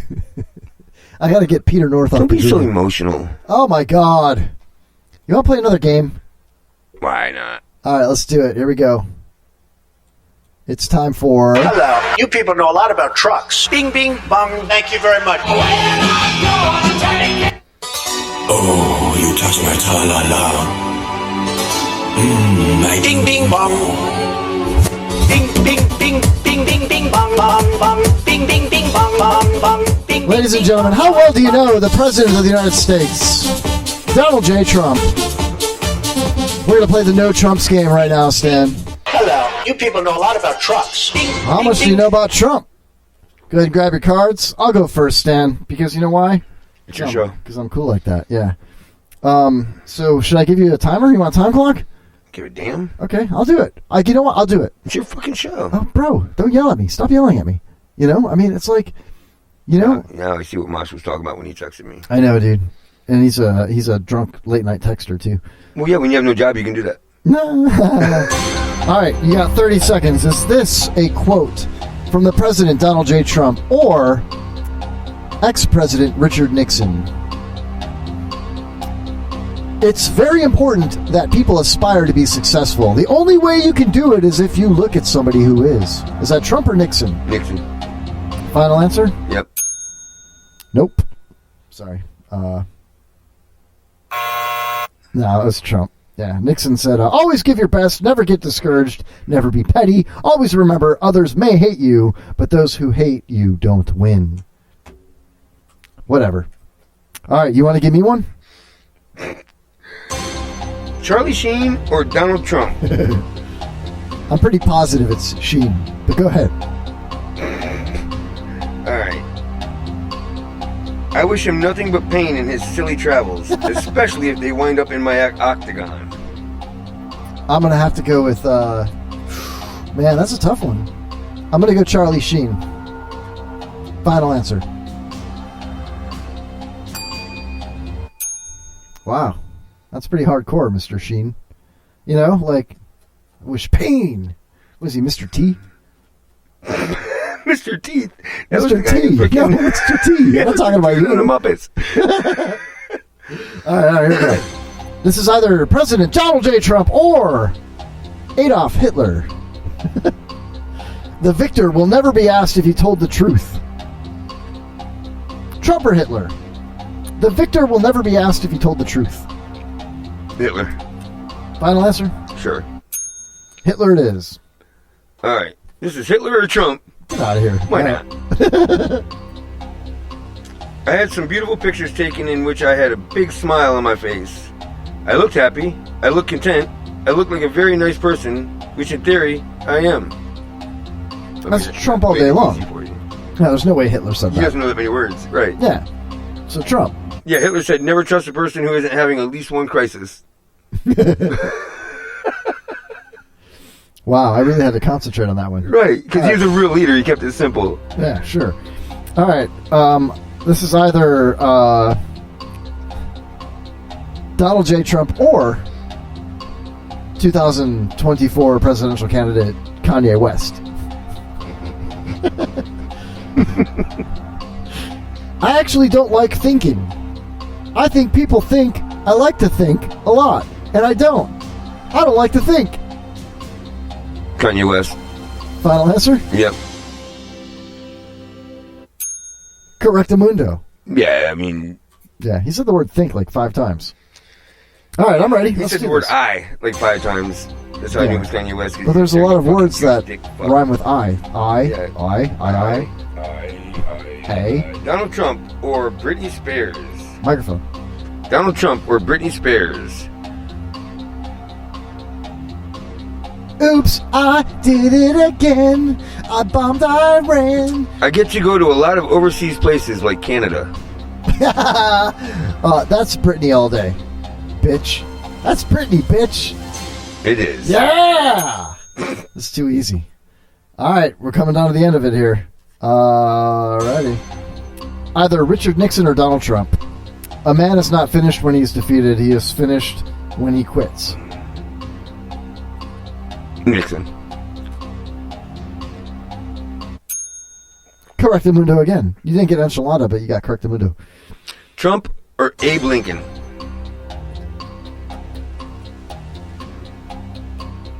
You could read it to me anytime. If I could read. It has been said that one bad general is better than 2 good ones. Oh, man. I mean, Abe had a lot of experience in war. What the hell? You thought it was mine? I'm gonna go with Lincoln all day on that. You're good at this game. Hell yeah! Oh shit! I'm sorry. It's fine. I just hopied it. No hop. No worries, hobby. All right. So have I gotten all mine right? I don't know. Yes, you did. All right, I got one more for you, and you could. It doesn't matter. No, I can't even tell you. You can't win. But we'll do it anyway. Lyndon Johnson or Donald J. Trump. A president's hardest task is not to do what is right, but to know what is right. Donald Trump. Final answer? Yep. Lyndon Johnson. Trump said, how do you define leadership? I mean, leadership is this very strange word because, you know, some people have it, some people don't, and nobody knows why. Excuse me. You okay? I think I'll all choked up over there? Choking down. Very emotional show. Oh, man. Ding ding bong bong ding ding ding. What do you want to talk about, Kevin? Let's talk about something. Ding ding ding ding bong bong ding bong bong. Ding ding ding bong bong. The witch is Ding ding dead. ding bong bong. The witch is dead. Ding ding ding ding bong. Ding dong. I love all politicians. You do? Yeah, I love Trump. I love Pelosi. I love Schiff. I love Nadler. I love MLK. MLK. I love Jesse Body Ventura. I do. He's from Minnesota. I love Minnesota, baby. Arnold Schwarzenegger. I love all politicians. I think none of them are crooked. They're all on our team. They're all looking out for our best They're all interests. content. Yes. Every one of them's beautiful. I love all of them. I love Reagan. I love Reaganomics. I love Trickle Down. I love Star Wars. I love Space Force. Space Jam. I love Jam. I love Space. I love all politicians because politicians are what we need. We need more government, more politicians. We need more debates. We need more impeachments. We need more wars for oil. We need more oil. We need more wars. We need more countries. And such as countries. And we need such as more politicians. And we need more things that people can vote on, and we need our votes to matter, and we need to rock the vote, Stan, and we need to get together. We need to come together. We all need to come together and vote for more politicians because they know what's best for us, and they're all good people. None of them lie or cheat. They're all good. None of them are warmongers. I love Dick Cheney. I love Dick. I love Cheney. We need to get together with some dick. We call that an orgy, Kevin. I don't know what you're voting on. I love orgies. I want to vote for orgies. Oh. origami. I love everything. Orgasms. Mammary glands. Melton. Mention. Mensch. Did I mention? Melton? Did I mention? I love lawyers, attorneys. That's it. I'm calling into the show. I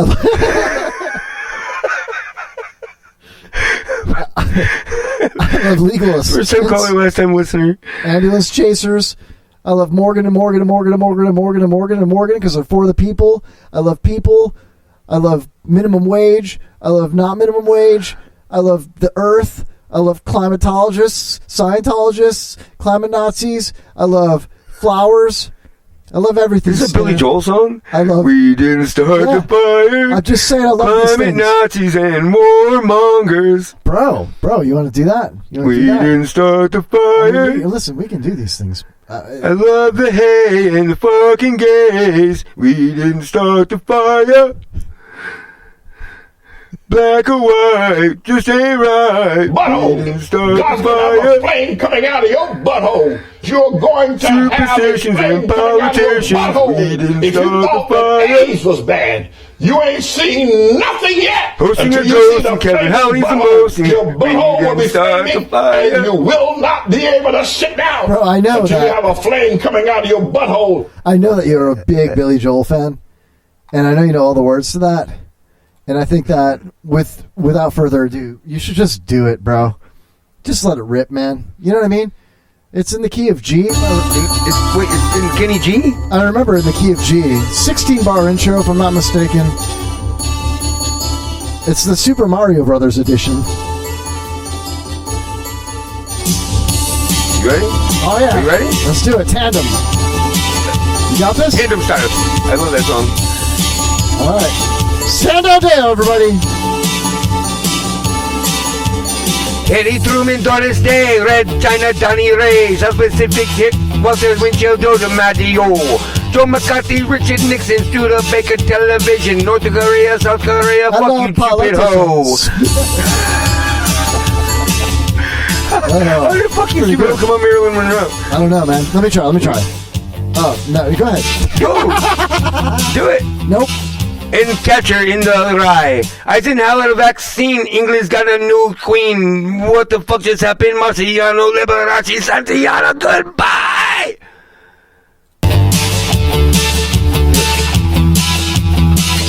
Alright, next round. Yeah, I've had enough of that. That was really good, though. Oh, you said next round. Yeah, you gotta do it. You made me do it. It's always burned since the world was good. We didn't start the fire.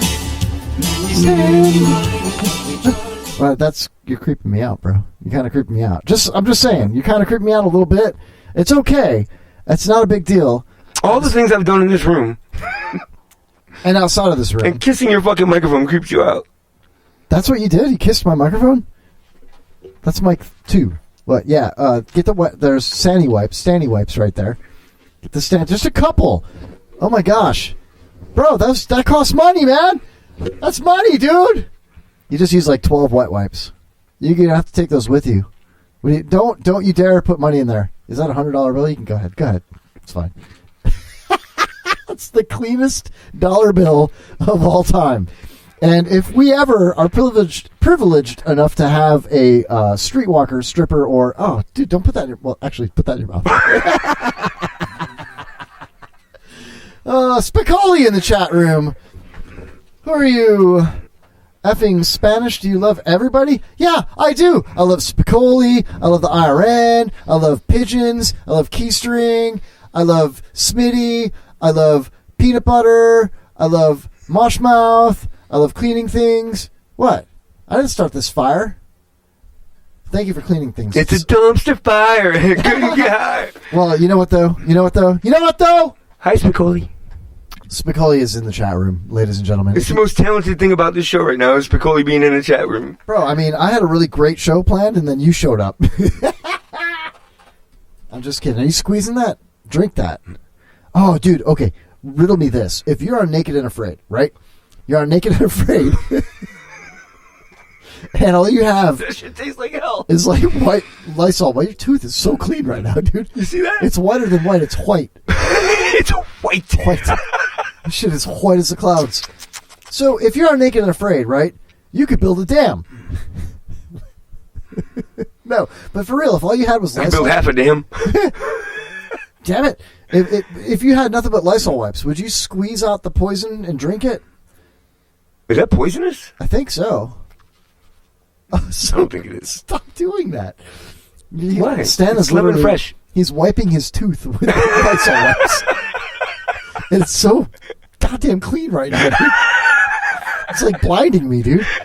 It's the whitest tooth I've ever seen in my life. We didn't start the water. It's the whitest tooth I've ever come across. Choking myself out with a handy wipe. Do it. Oh, you should do that before you put the gaydar thing on. You know what I mean? It could have helped you. Is there an end to this? So my girlfriend, one of the first times that we ever hung out was here in the studio. And we only had like a half an hour. And we were planning on like watching a movie, right? So I pulled the laptop down onto the floor, and I inflated up the air mattress that I have in the studio here, you know? That's what he calls his girlfriend. And I'm a one pump chump. So I inflated it. We put the laptop and we just kind of lay down and cuddled and talked, you know. And she's like, "Here, load up Netflix." And she put on this movie, and it was with one of the funny guys from what's that show? Anyway, it was with a funny comedian guy, right? I forget his name. And the scene that we're watching, someone breaks into the house, and so he jumps in the closet to hide. And when the guy's like a Russian guy, when he opens up the closet to see if anyone's in the closet, he pretended like he hung himself with a belt and he was like masturbating, and they graphically showed in the Netflix movie that he's holding his dick in his hand. And I'm like, is this some kind of test? What the hell are you showing me? We're here cuddling, you know, canoodling, hold on, watching a movie, and you show me a movie with a guy holding his dick. He had his dick in his hand and you could still see his dick? Yeah, it was impressive. It was like just like mine. You can still see your dick with it in your hand? Yeah, if you open your hand, you know, just rest it in there. Is that normal? Yeah, dude, it's like, you know, like a 3 or 5 inch flaccid cock, you know? 3 or 5 finger. Like Glenn Levitt's? Like Glenn Levitt's. I'll take 3 fingers of I'll take 3 fingers of old granddad. No, he's not allowed within 500 feet of your school, sir. Who? Your old granddad. Tell me everything I know. 4 fingers, 3 fingers. Could you imagine if your name was Glenn Levitt's, you know? And everybody wanted 3 fingers of you. Just saying, you know? Yeah, it smells like whiskey. Could you imagine if your name was Kevin Holly? I know, and you had like nothing. Nothing. All right, so let's do this, Stan. Let's take our final break, and we'll come back strong in the third hour of the Kevin Holly Show with Stan Down Deyo on the IRN, the Internet Radio Network, IRNBroadcast.com, right. WPRFM, the Wigan Borough. So this is the last break? Yeah. All right, we're back in 45. No, like 10 minutes or something. We'll be right back with more of the Kevin Holly Show with Stan Down Deyo.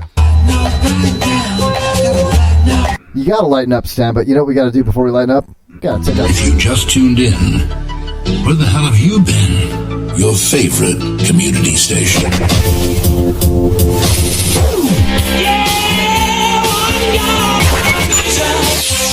Just do it in the morning. Just do it any time of day. Anyone can do it. Just go ahead and do it. Make someone smile and make their day. The Superstation. Broadcasting across the Wigan Borough, online and all around the world. This is WBR-FM, your 24-hour music station.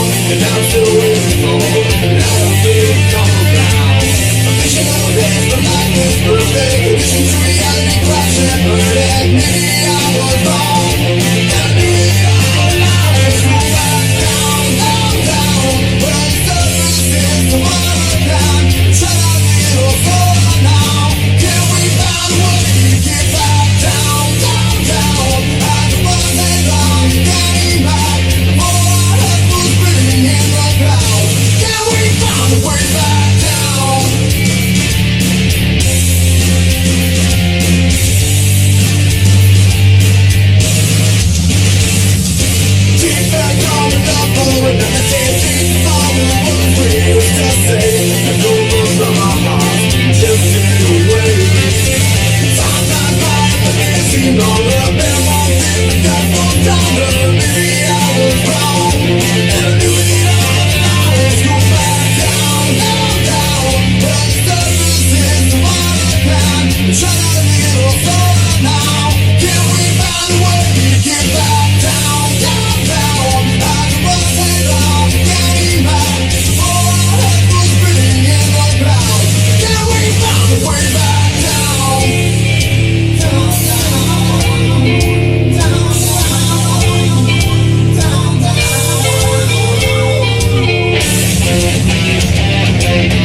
for the best in music and entertainment. Keep it right here. Actually, Captain, this species obviously emanates from a superior race of DJs.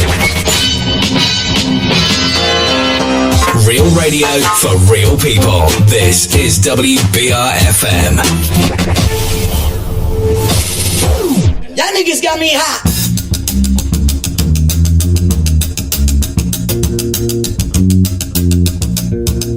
If you know this shit, sing along. Niggas got me hot.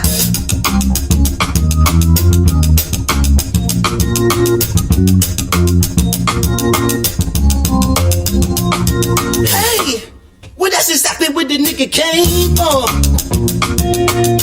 You taking shots from afar, I'ma meet you at your front door. So hard to be doing what you really meant for beauty. But don't I make it look easy? Don't I make it look good? Hey, you drink up all my liquor, come on, what I'm supposed to do now? Hey, you don't get on that shit, now come on, you gon' have to back it up. If I get too high now, sugar, come on, I might never come down, You might not ever come down, nah, I wanna get down, tell me how now. Nah, I wanna get down, tell me how now. You might not ever come down, nah, I wanna get down. You might never come down. It took too long to get this high off the ground. Say, can't beat it with the big bad dough. Can't see it with this pitch black. Put your rings on, let me get the bitches off. Let me get the full scope. Full screen HD, let me pull it to the picture. Let me holla at the pre-show. Cool beans, that's a whole lot of beef. And let me help you with the pre-roll. You drink up all my liquor, come on, what I'm supposed to do now? And you talking all that shit, now come on, you gon' have to back it up. If I get too high now, sugar, come on, I might never come down. You might not ever come down, nah, let me get down. Let me out now, you might not ever come down, nah, I wanna get down. Come on, you might. Now, let me get down. Do you see what's happening? You might never come down. It took too long to get this high off the ground. Don't run, just say it one more time now. You might never come down. It took too long to get this high off the ground. Hey, make it funky for me. Hey. Yes, Lord.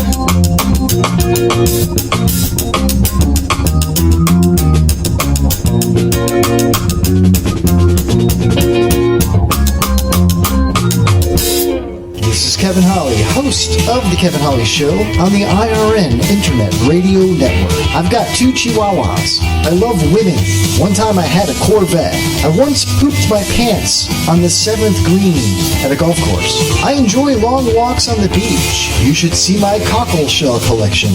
You are listening to the IRN Internet Radio Network. I have very impressive cockle shells.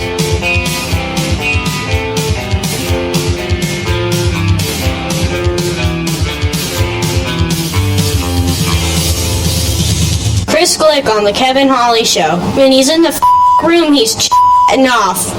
All veils are misty, streets are blue.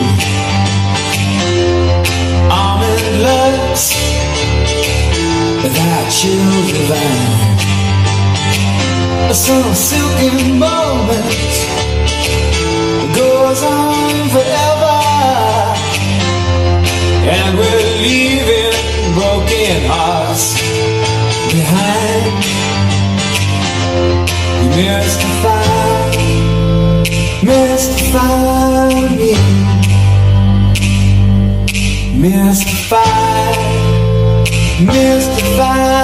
me. I need perfection, some twisted selection that tangles me to keep me alive in all that exists. But now that your beauty, I see your face in all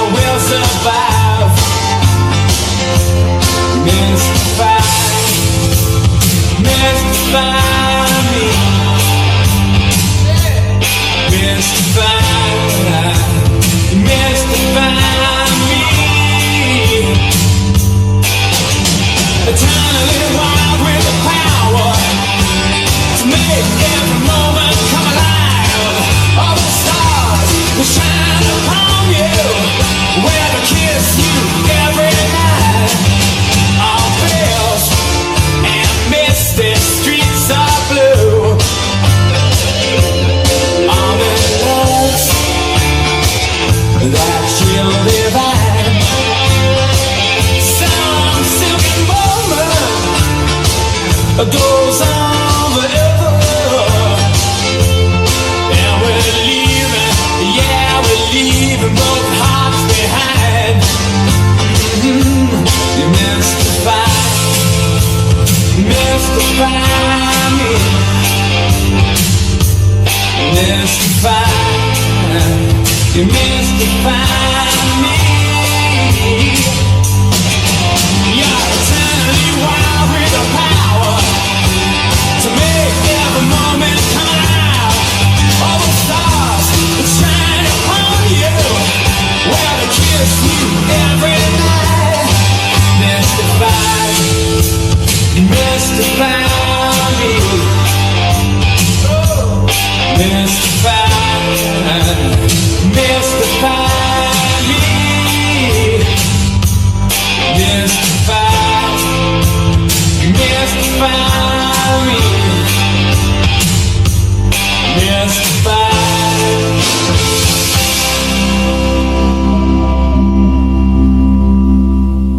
Don't kiss and don't tell. You gonna get yourself in trouble. Your true love will leave you. You're dead wrong, that's why she said so long. But you find another girlfriend and sing to the last line. I mean the sweetest little song, boy. The sweet soaking mama, that's alright. You're sort of been satisfied with that look in her eyes.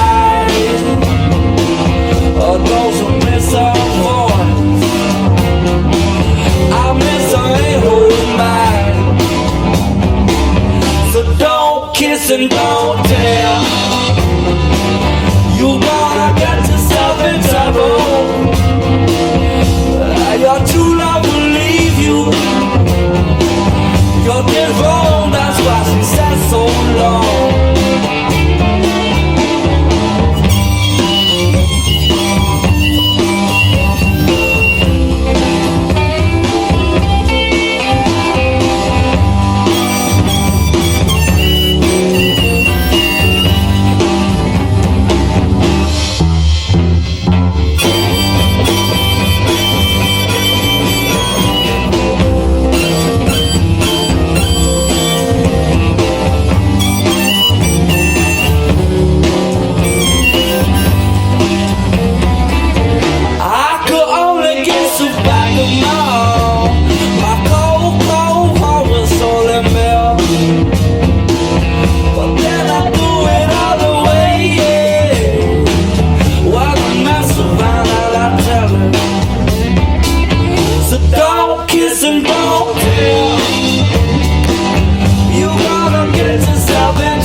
tornado. Can't you tell I think it is a joke? I'm never gonna turn it on.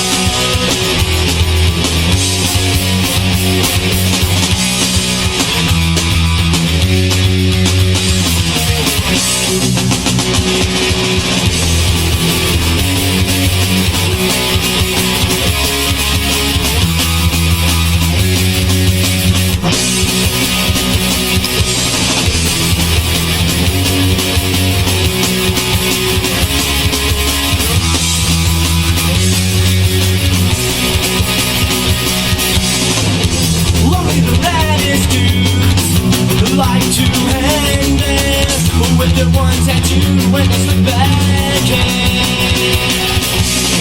They say that their car is the red. Would you like to rape me too? But no matter what you say, no matter what you do, you can't go this, you won't make through. Can't you tell I think it is a joke? I'm never gonna turn it around.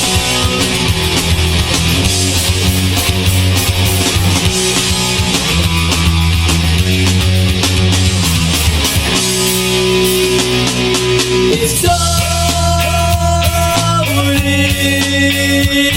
it's so that's a place that I'll never go. And it's so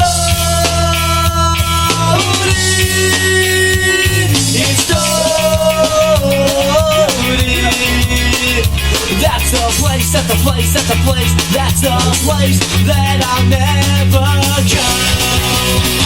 But no matter what you say, no matter what you do, you can't go fit, you can't pull me through. Can't you tell I think it is a joke? I'll never go down the road. I'll never go to dirty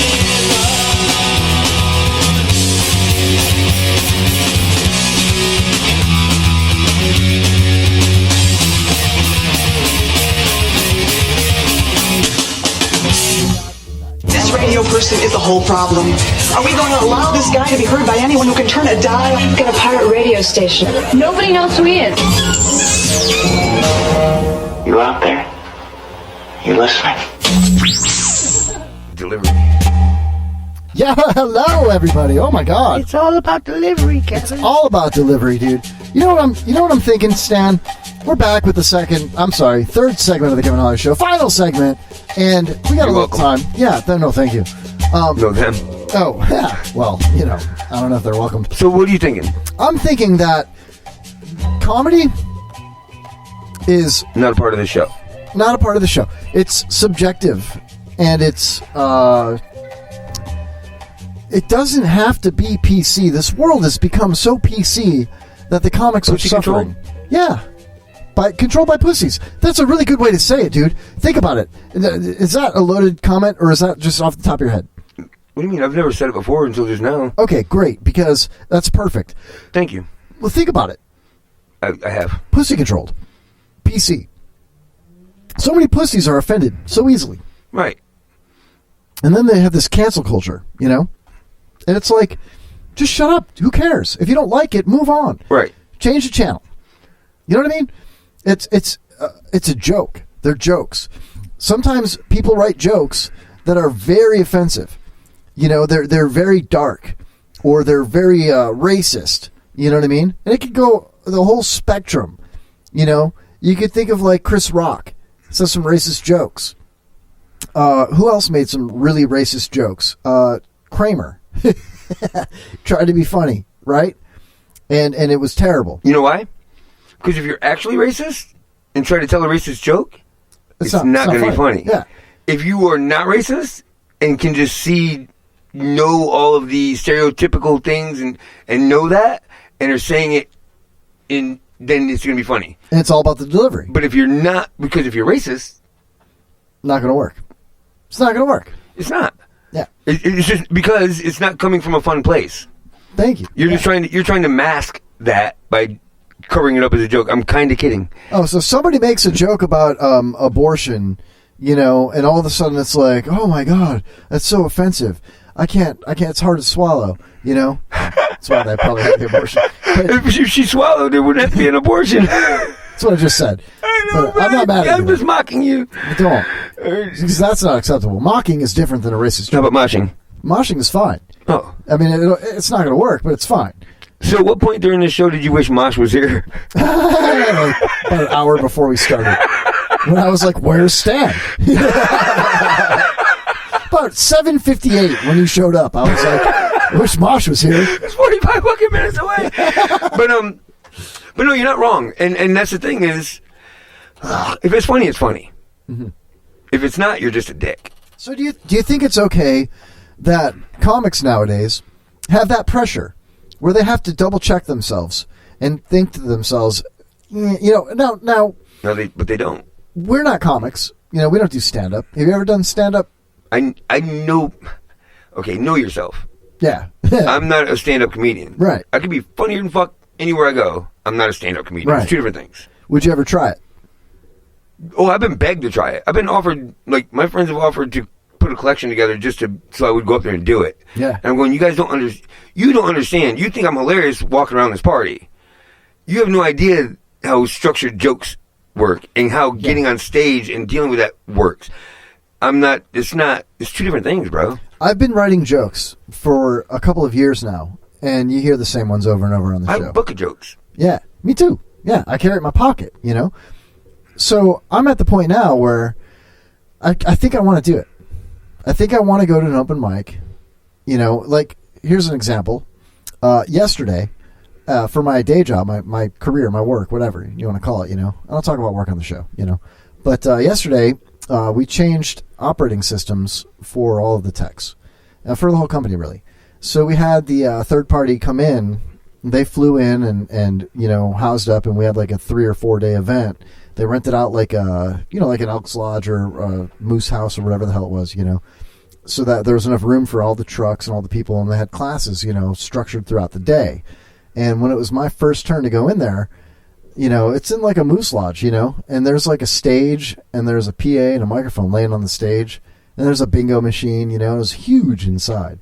And all I wanted to do was go up on the stage. From when I went to the bathroom, I saw the right side entrance to the stage, and I could have just snuck right up there, grabbed the microphone, turned it on, you know, and just been like, whoa, hey, funny thing happened to me on the way to the Moose Lodge today, whoa, you know, and just started making fun of my friends in the crowd, you know what I mean, the other techs that I work with and whatnot, and maybe ended it with maybe a callback to one of the jokes that I said in the beginning, you know, and it would have been dad jokes, you know. But here's the thing is, with a situation like that, I wanted to do it, though. That's my point. I think the approach has potential, because catching them off guard is number one. As soon as they hear you speak, they're going to pay attention. Yeah, you know.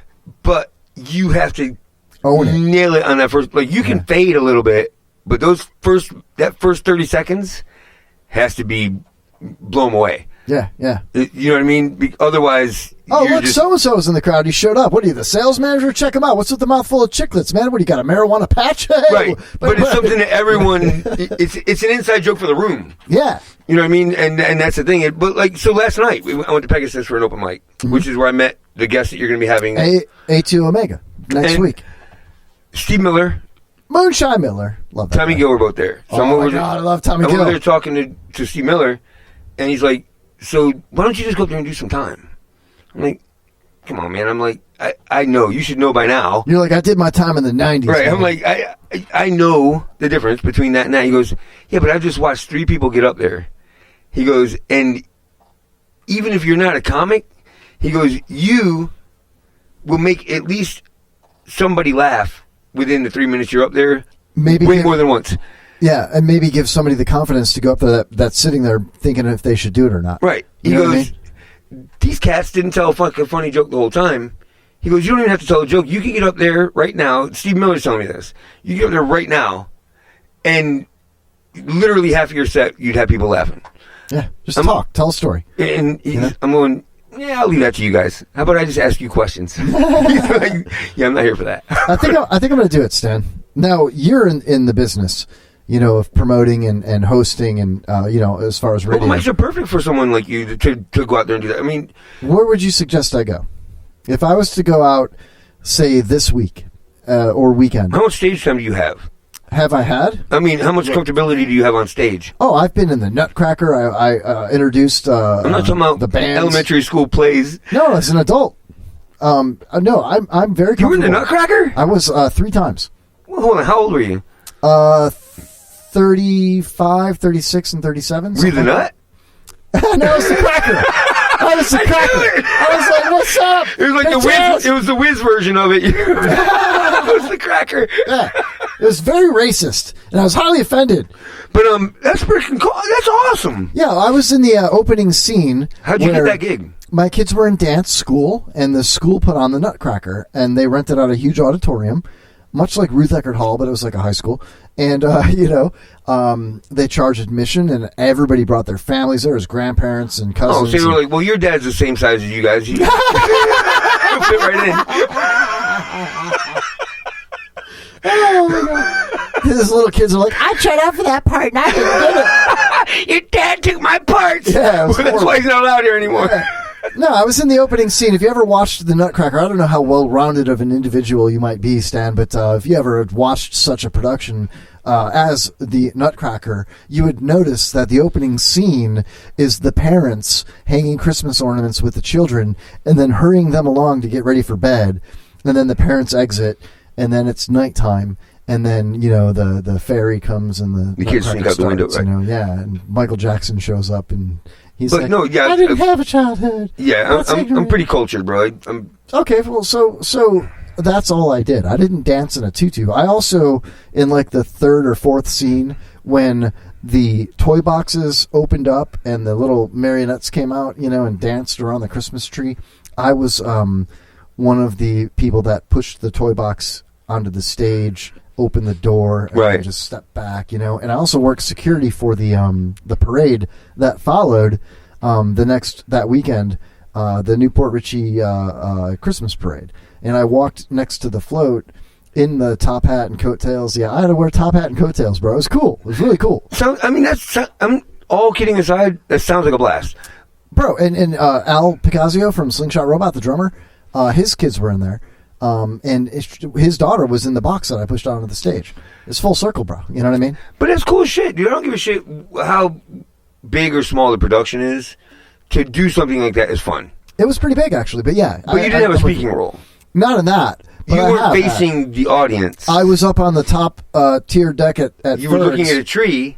And then behind a box. I was also invited to introduce the second set for Slingshot Robot for their first CD release party at Ferg's in St. Pete next to the Amelie out there.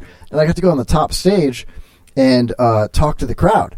And I was like, this band, my show, blah, blah, blah. How about the Harvest, everybody? And I had the crowd all riled up, and they're all like, woo, the Harvest is great. And I'm like, you're going to check out the second set. Hey, hold on a second. Who's out in the crowd? It's the producer, I forget his name, Punchy Rodriguez. I was like, Punchy, where you at? Where you at? And he's like, oh, and I'm like, stand up, Punchy, come up here. He just had a baby, everybody. And it was like, woo, And Punchy came up, and then he talked about the band, and Al grabbed the mic, and then, bam, next set starts. And I got to stay up on the stage and watch the entire second set. And I actually went downstairs and took the opportunity to book the Harvest to come on the Kevin Hart Show. I'm not afraid of the crowd. So based on that, your comfortability there. Oh, hell yeah. Yeah. So I would think, there's a million mics, dude. You know what I mean? And here's the thing. It depends on what night it would be best for you. Like, if it was me, I would hit Pegasus first because it's the smallest crowd, but there's comics there. Yeah. So you'll get the best feedback. Sure. That's what it's all about. Yeah. And then I would move to places. There's a million of them, but do the Iberian. Iberian's a good one. Because I've watched videos from the Iberian. What you want to do is it's like in a basement, right? It is, but it's in like a club. It's like a downstairs club, dude. It's pretty badass. Cool. That's cool. Yeah, it's comfortable as hell. It's Central Avenue in St. Pete. Yeah, yeah. But so here's the thing: is the best thing about open mics and a newcomer is generally an open mic. If you can make the crowd laugh 2 to 3 times during your 3 minutes, you're better than half the freaking open micers that had just came in there. Well, a lot of them are practicing too, so it's no. I know those. Yeah, there's a difference. They're not worried about making people. A lot of them are just bad that their friends convinced them to go up there, and they're not. I mean, I've seen a lot. I've seen a million of them, dude. If I went to a mic, knowing some of the people that I know and being cool with them, like Tommy Gill, if I go to a mic like that, do you think if there's 28 people signed up, it's a busy night, they see, oh wow, look, Kevin Holly's here for the first time. Will they let me up, you think? Will they push me up there? Like, if you put your name on the list, you're going up. That's what I'm talking about, man. It's not like, it's... I could do my Geppetto bit. I could do my Greek restaurant bit because I worked in one, right? I could tell a story or two. Maybe bring it back. Excuse me. There's no go up or don't go up. Like, there's a certain number of people that can sign up. If you sign up within that number, you're going up. All right. Tommy Gill was 24th up at the Iberian last night. No shit. Tommy Gill. That's 24th. Tommy Gill, man. So there's no like favoritism when it comes to that shit. Wow. Unless you're Cam Bertrand. Well, sure. John Jacobs could walk into an open mic and be like, hey, I'm opening for, I don't know, Dom DeLuise. I've seen it a million times. Yeah. So, and they're like, yeah, get up there. You know open mics I've been to where Jacobs just walks in, it's like, fuck, nice. Yeah, that's I couldn't get to laugh. You know what's really cool, dude? The first open mic I ever went to, well, not the first one I ever went to, but the first one that is one that I would like to support with these people that I'm new to. I've only been around for a few years, 5 years now, right? Was at Pokey's, and it was John's mic. And I remember I met you there, and as we walked on the sidewalk, I see Clark Brooks sitting there at the little table outside, and I looked at him, and he looked at me, and I went, are you Clark Brooks? And he's like, yeah. I'm like, I'm Kevin. Oh my God, I love you, dude, And he was like totally cool. And then John Jacobs comes out the front door to start hawking people on the sidewalk, open mic, yeah. And he looks at me and goes, oh, Kevin Holly's here. And I'm like, oh my God, this guy hates me, And he doesn't hate me. No, he doesn't. But he was so nice, And dude, you and I stayed to the very bitter end. Last comic was Donnie Stopa. And I remember sitting next to the bar with you, like right at the top of the bar. And Donnie Stopa was so gosh damn funny, dude, that you and I were giggling like little schoolgirls. And he was just interacting with the crowd. He does clean comedy if he wants to, Right. Funny thing about that night with Donnie Stopa, before that happened, when we were just hanging out, when we first got there, and remember you knocked over my beer? Mm-hmm. We were sitting down in the bottom, back when they were doing the mic up at the bar, and there was one guy that kept looking over his shoulder at me, and I made eye contact with him like 5 times. And I'm like, I know that person, but I don't know his name, and I can't remember how I know him. It's probably on Facebook friend or something, And I'm looking at him, so I go to the bathroom, and I had to walk past him, and he goes, hey, Kev. And I'm like, hey, how's it going, man? And he's like, good. And I'm like, fuck, I don't know this guy. And he shakes my hand, and he's got this, like, deer in headlights look. And that's his natural expression. Wide-eyed, whoa, like that. And he's looking at me, and I'm like, I know you, and I'm embarrassed. I can't remember your name. How do I know you again? And he goes, dude, I'm Donnie Stopa. You asked me to be on your show. I'm going to be on your show in like 2 weeks. And I was like, oh, you're Donnie Stopa.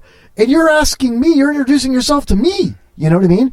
And that was like a moment where I was like, it kind of hit me like, all that. Yeah, it was so fun. And those comics, dude, are like a family. That Pokey's, like Clark said, it's like a comedy clubhouse. And they're so warm and welcoming that I believe that if I was to put my name on there, that they would be totally cool with it. And even if I sucked, it wasn't funny at all, or I stumbled over my words, or I got stage fright, they'd still be like, hey, pat me on the back. It's cool, And like Clark Brooks, that's what we were talking about earlier with like Elizabeth Stanton, is when I was explaining that exact mentality in this community, this comedy community, that's the exact mentality I was referring to, is they are engaging. They make you feel welcome. Yeah. They make you feel like you belong there. Like they don't, Do you think it's a win-win for them? Like, because... Of course it is. Yeah, because if they network, I don't think they're working us. I don't think they're working you. No. Comics are easy. You can tell the difference. It's genuine. Yeah. You know how weird it is when you walk into a room full of people, and when you open the door, they go, in the middle of a joke, Stan's here, everybody! And you're going, Oh, fuck. You just want to like crawl up your own ass, or it's cool, but it's weird. Or like I love that stuff, man. I have a new friend. It's a chick, and we just went with Nathaniel and Jill out to a comedy show, and Shannon Kelly was hosting it. Okay. Every comic that got up, they knew that I was hanging out with this new girl, so every comic that brought my name up. Oh man. I'm going, that's a little contrived. You know what I mean? Like, I'm not embarrassed. Low-hanging fruit. But it looks contrived. You know what I mean? Like, she girl. knows I know you. You don't have to do that. You know what I mean? Yeah. So how did she react? She thought it was cool. She understood, basically. You know what I mean? That's what makes her cool. Did you knock boots after because of that? Or she just laughed at me. She's like, you should have got up there with that thing.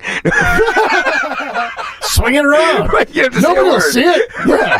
Don't worry about it. With a magnifying glass and that thing, you'll be fine. People will talk about it, but nobody will see it. But like you're right though. That kind of shit, no matter what level the people we're dealing with are, we know what level they could be on, and they're still making money doing this shit. Yeah. They're opening for big acts. Sure. These people. You know what I mean? And they still love us. And we don't do shit. So, do you think that if you're really funny and you've never done... Okay, well, let's just take me as an example. I've never done stand-up, but I've had some stage time. I've had a lot of mic time, right, on the radio and whatnot, right? So, do you think that... what am I trying to ask you? If you turned your stories into Cliff Notes, yes. Well, of course. I'm not being a dick. I'm like, no, I know. Sincerely. Yeah, I know, totally do. Yeah. Mosh told me last week. He's like, if you turn as far as comedy goes, if you turn your stories into Cliff Notes, you could, and fine-tune that, you'd be fine. Maybe pick one really good story that I know I can rehearse and memorize. Right. You know what I mean? I think I can do it, Stan. I think I'm going to do it. I don't doubt you can do it. You know what I mean? Yeah. Like, I encourage anyone. I don't give a shit who thinks you could or who thinks you couldn't. That doesn't make me feel that good, Stan. I mean, anyone. I'll just encourage anyone. No, I agree with that. Encouraging people's amazing, dude. You know me better than that. Like, no, that's one of my personalities. That's one of my character traits. I love encouraging people. You know what I mean? But I won't discourage you from doing something, but I will make it clear that that's not who you. Don't do that. So if I'm failing, or I'm going to fail, you're not going to encourage me to do it just to encourage me. You're going to fail. Yeah. Well, of course, but not me. I never fail. You know who else never fails? Jesus. Jesus never fails. Huh. Sorry. Who? Jesus. He never fails. Who the hell? Who's that? Jesus. Who the fuck? Who's Jesus? Your Savior. Accept the Lord, and you will be free. Accept the Lord. Everything except the Lord. It's a lost cause with you, man. You're Satan's child. But anyway, Kevin, just pray with me, Stan. Stan, I think you should pray. I mean, I really want you on my side, but I think that you can be saved. Well, there you go. From the devil himself, Stan. All gays pray to heaven. Listen. I'm so offended. Oh, my God. Cancel Stan Down Deyo. Cancel him. Let him go. What do you mean? Cancel culture. Cancel culture. Stan Down Deyo's gone. My new band, Cancel You'll Culture. never get an open mic. Cancel culture's probably taken. So listen, we beat this dead horse a little bit. How about Cancel Culture Club? It would be like a totally gay person, and he's like, "Why are you trying to cancel me? I'm gay. It's great." Cancel Culture Club. Do you really want to cancel me? Yeah, so start the Pegasus. I'm sorry.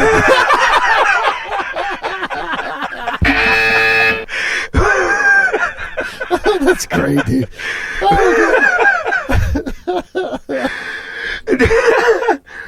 As I grab my Harambe figure here. But listen. Yeah, go on. Carry on, please. That's the thing is, Maddie B. Matty Pills. Cam Bertrand. Cam. Are they in the same ballpark anymore? That's not the point. Cam blew up, man. But Matt got funny, though, Matt got funny. Real funny. Yeah, I love that guy. Like, he used to be the acid jokes. That bitch He's got good, funny. Yeah. And he got big, too. He also lived with Josh Santos and fucking John Jacobs. Like, that's how that works. So should I be a battle rapper because I've been spending so much time with Mosh on the air? I should be a battle rapper. Maybe I just fuck open mics. If you were already a battle rapper and was doing that, then you might get better. Oh, you want battle? Right but now? if you're a comic, you know, it's kind of like, no.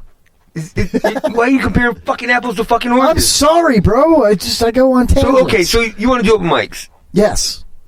How often do you want to do them? Well, based on my current financial situation and the political climate, I'm thinking maybe once a week. Oh, that's good. Yeah, twice a month minimum. Okay. How much material do you think you have? An hour, but all open micers say that, so I'm going to go 3 minutes.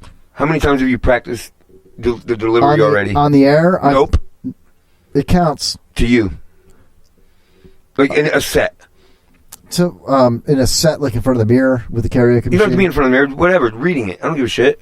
How about to my girlfriend? Okay, perfect. Every day. I tell her jokes every single day. I mean a set. Not a set, but I tell her this could be in a set. Like, what if I told her the Geppetto thing. I played it for her. I did it on the air. I played her the original one. And then I'm like, if I could do the Geppetto verbatim like I just showed you. Right. Every time. And then I follow it up with an intro and then maybe a callback and a couple of jokes, maybe interact with the crowd and then end it. You know what I mean? 5 minutes. I can do 5 minutes. Do you think with Geppetto? Do that first. Yeah. It's a crowd pleaser. Do the 5 minutes. Yeah. Organize it in your book. You want me to do it right now? No. Okay. And do the 5 minutes. Okay. I can give when you 5 you end minutes at right 3, add the other 2. All right. I'm not kidding. Okay. Like I'm trying to help you.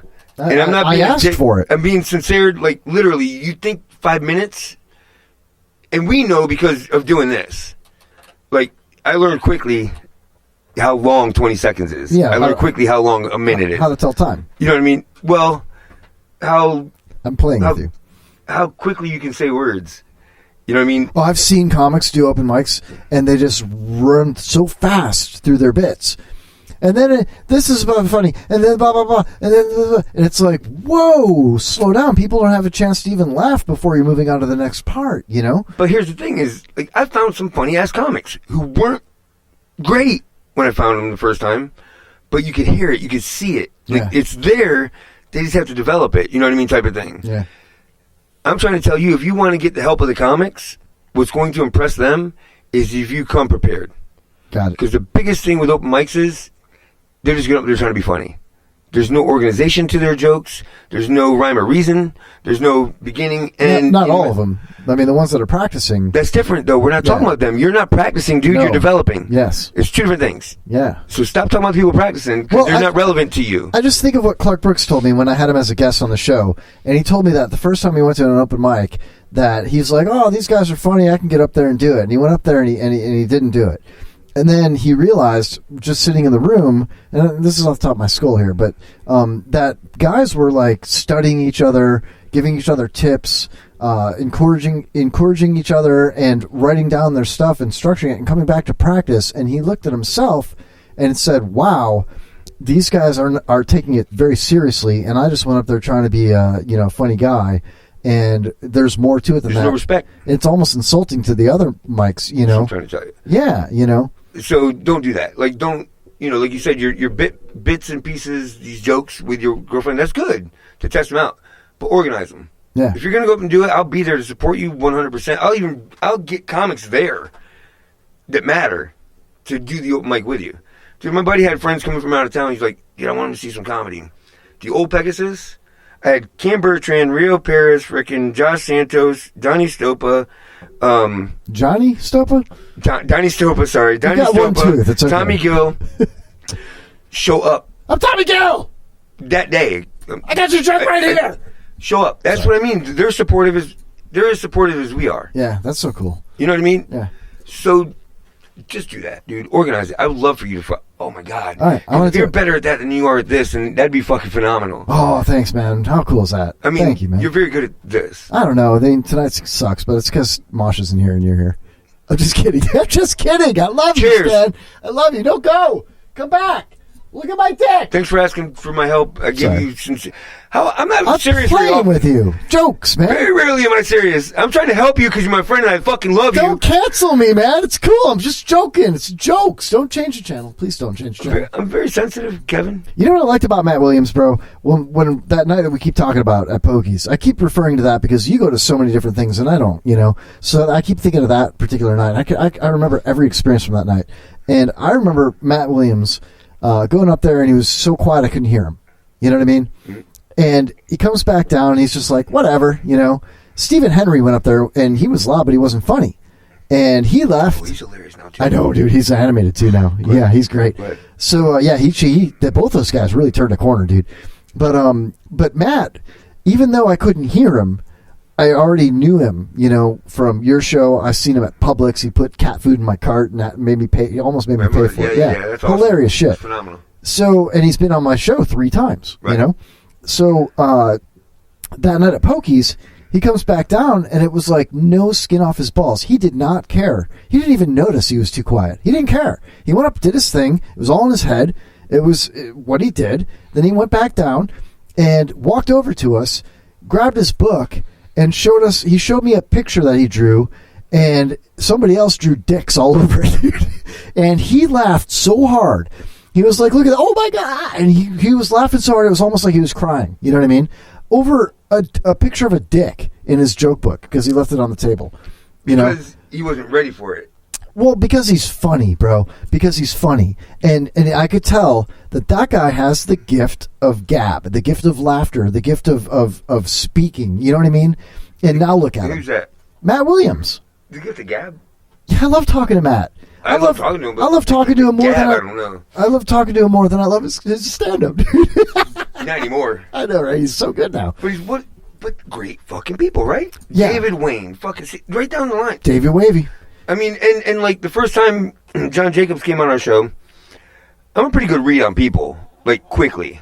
You know what I mean? And your gaydar goes off. Wasn't sure even how he felt at all about being on the show. Like, he didn't look like he was having a good time. And then next thing I know, he's reaching out to us to invite us to do things and to come. I'm like, okay, I guess he fucked. That's when I learned I don't even try to read them anymore. I just assume they're having a good time. I assume that. I like that. You know what I mean? Yeah. And if they're not, they won't reach out to me. We're good. My feelings aren't fucking hurt. You can't make everyone happy. You can't appeal to everyone. This show doesn't appeal to everyone. My show doesn't appeal to everyone. I have my friends going, yeah, your show just... I'm like, okay, it's not for you. But we're still friends. I mean, yeah. You can still silently donate. We don't have to, put your name on your donation, But then you got people like Sunshine and Bullets when they were still around.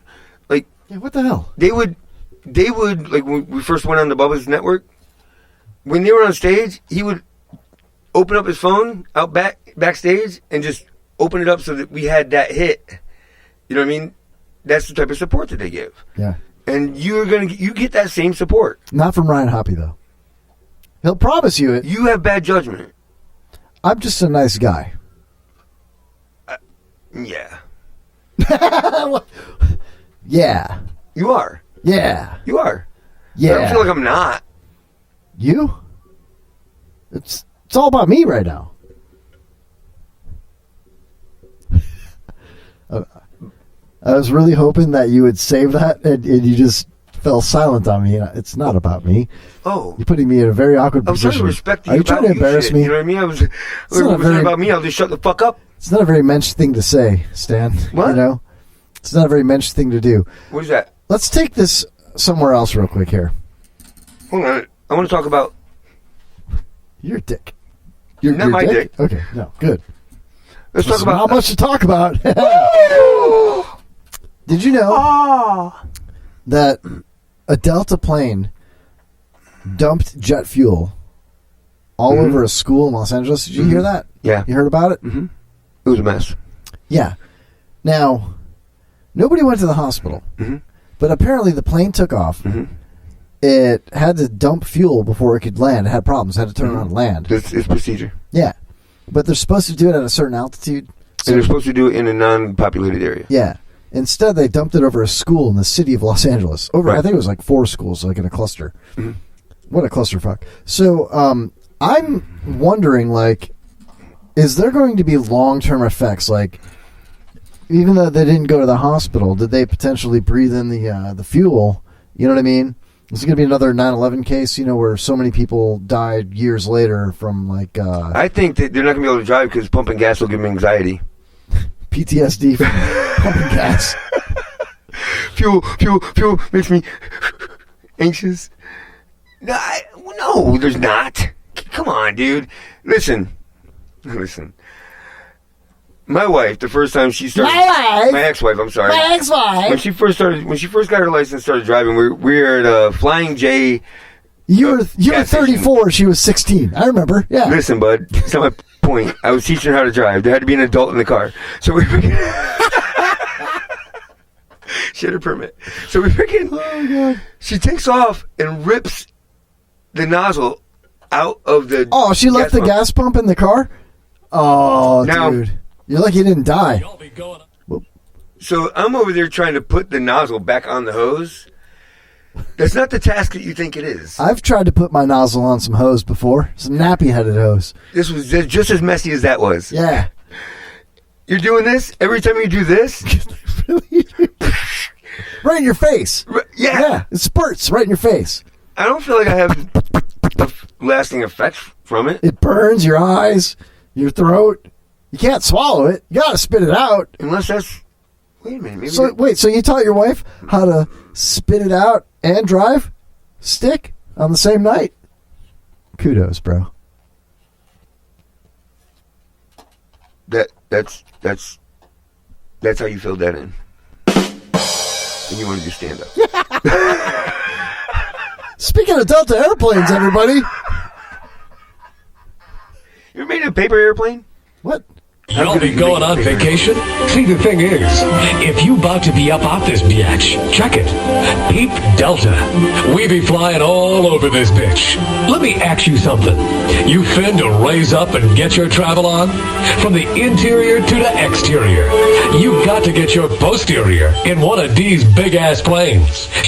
Dog, you lay in the cut straight sitting on your ass and getting your drink on and your snack on while we floss and fly this mofo all over this bitch. East Coast, West Coast, it don't matter. Nia will get you to your hoe and back lickety split. No shit. Then you be back at your crib chilling with a flat spliff, thinking... He says flat spliff. He meant to say fat. He said flat. No, listen. He said flat. Ready? Here we go. Spliff. Thinking we was chilling with a flat spliff. At your crib chilling with a flat spliff. Back at your crib chilling with a flat spliff. Back at your crib chilling with a flat spliff. Thinking we was some crazy ass angel. Hell, these fat, round, thick ass vessels run up in the sky so deep, it be crying. Yeah, you thought it was rain. You thought it was rain, but it was really jet fuel dumped on your children at the playground at their elementary school. Are you kidding me?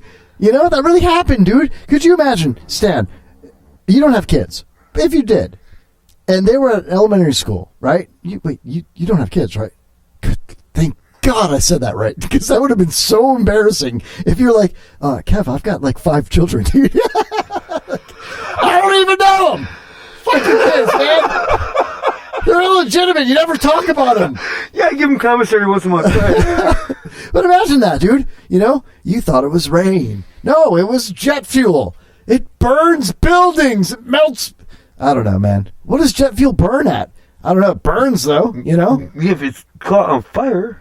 Well, it's not on fire, but you know it burns. You ever get gasoline in your mouth? Apparently, remember, you did. Couldn't swallow it. You had to spit it out.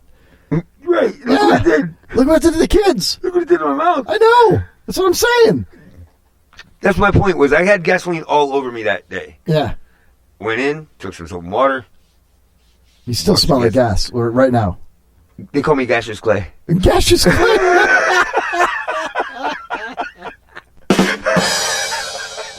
All right, you thought it was rain. So bring a towel, because at Delta, it's laid out like that.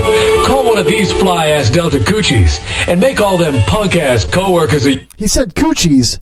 He was supposed to say hoochies. Now I'm starting to think that he purposely missaid those words to be extra white. You know what I mean? Flat spliff. I think he's a white guy trying to make an Ebonics fucking parody, and that's not how this works. It's not going to work. Right. yours catch the vapors as you be off and about. You going? We fly you there. You been? We done already flew up in there. We got you covered like a Jimmy hat. At Delta, we loves us some flying, and it be shown like a motherfucker. Yeah, it does. It shows on my children's foreheads because it was burned from the fuel they dumped on their school playground. How does that happen, dude? Roger, 49er. Roger, 49er, coming in for takeoff. We're up. Go ahead, Pete Nick. Thank you. We're 14,000 feet. Oh, whoop, whoop. Hold on a second. Whoop, oh. It's not good here. We need to turn around. Roger, 49er, need to turn around. Okay, there's no U-turns here. Requesting clearance. We need to come back. We need to go to the next stoplight. We've got full tanks. We need to empty the fuel. It's a procedure. Okay. But there's a playground about 100 feet from you. To do it there. Roger that. Dumping fuel, dumping fuel, dumping fuel. They'll call it a slip and slide. All right. Coming back in for landing. Thank you. No, okay. You know, how does that even work, dude? Do you think the kids were affected by it? Like, do you think the kids were like, oh my God, I got fucking gas on me. No, the parents were. The kids thought it was a blast. They were having fun. It was like a big sprinkler from the sky. They were freaking, right. If they had a piece of plastic, they would have been running and sliding on that fucking thing. I doubt that. I highly doubt that, bro. I think they're probably like, it burns. Why? You know what I mean? That's my guess anyway. I'm just saying, bro. I mean, where can we get rocket fuel? At the gas station. You can get rocket fuel? Yeah. Why not? I'm a rocket man. Burning on the burning on my kids on the playground. Burning down the school. Yeah. Our school.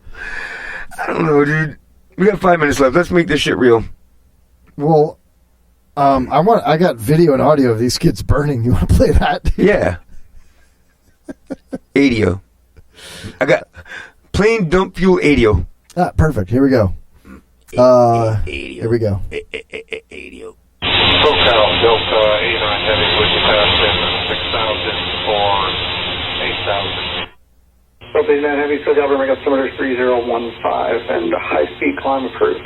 High-speed approved, Delta 89 Heavy, altimeter 3015. Mosh was on a high-speed climb here last week. Q traffic full across 5 miles eastbound, 14,200 Twin Cessna via far maneuvering. Alright, Southwest 15, reporting with you. Fast forward. Check, no factor behind into your list now. Got it back under control. We're going to come back to LAX. We're not critical. We're going to slow to 280 knots. And watch price downwind at 8,000. Keep us out of the terrain. Roger that. We're going to I think this shit's fake. Dude, this is exactly what the moon landing sounded like. Yeah, man. Same audio. You'd think they'd have better technology so much later. You know what I mean? Yeah. I should punch you in the face for saying it was fake. Like Buzz Aldrin did. I know fake when I hear it. 'Cause I don't. Oh, man. So, anyway, you're a good dude. Mensch. And I really appreciate you coming down here. You I appreciate JT's new word. Yeah. No, it wasn't Jay. It was Paul. Paul. And Peter and Mary. That was his name. You know that, right? Yeah, Paul. Yeah, speaking of Pauls, shout out to Paul Miller, an advocate for spina bifida in adults. He's been on the show twice. Awesome dude. Check him out. You can follow him. He's got the little handicap thing next to his name on Twitter. It's just Paul Miller. If you can't find him, go on my Twitter, and I follow him. You'll find him that way. Very cool guy. Support his cause, man. Friend of the show, bro. You know?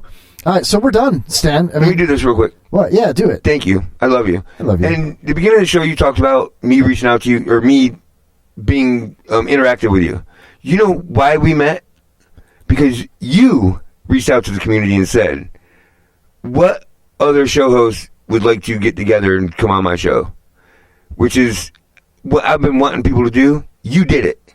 That's why we met. If it wasn't for you, we would never met.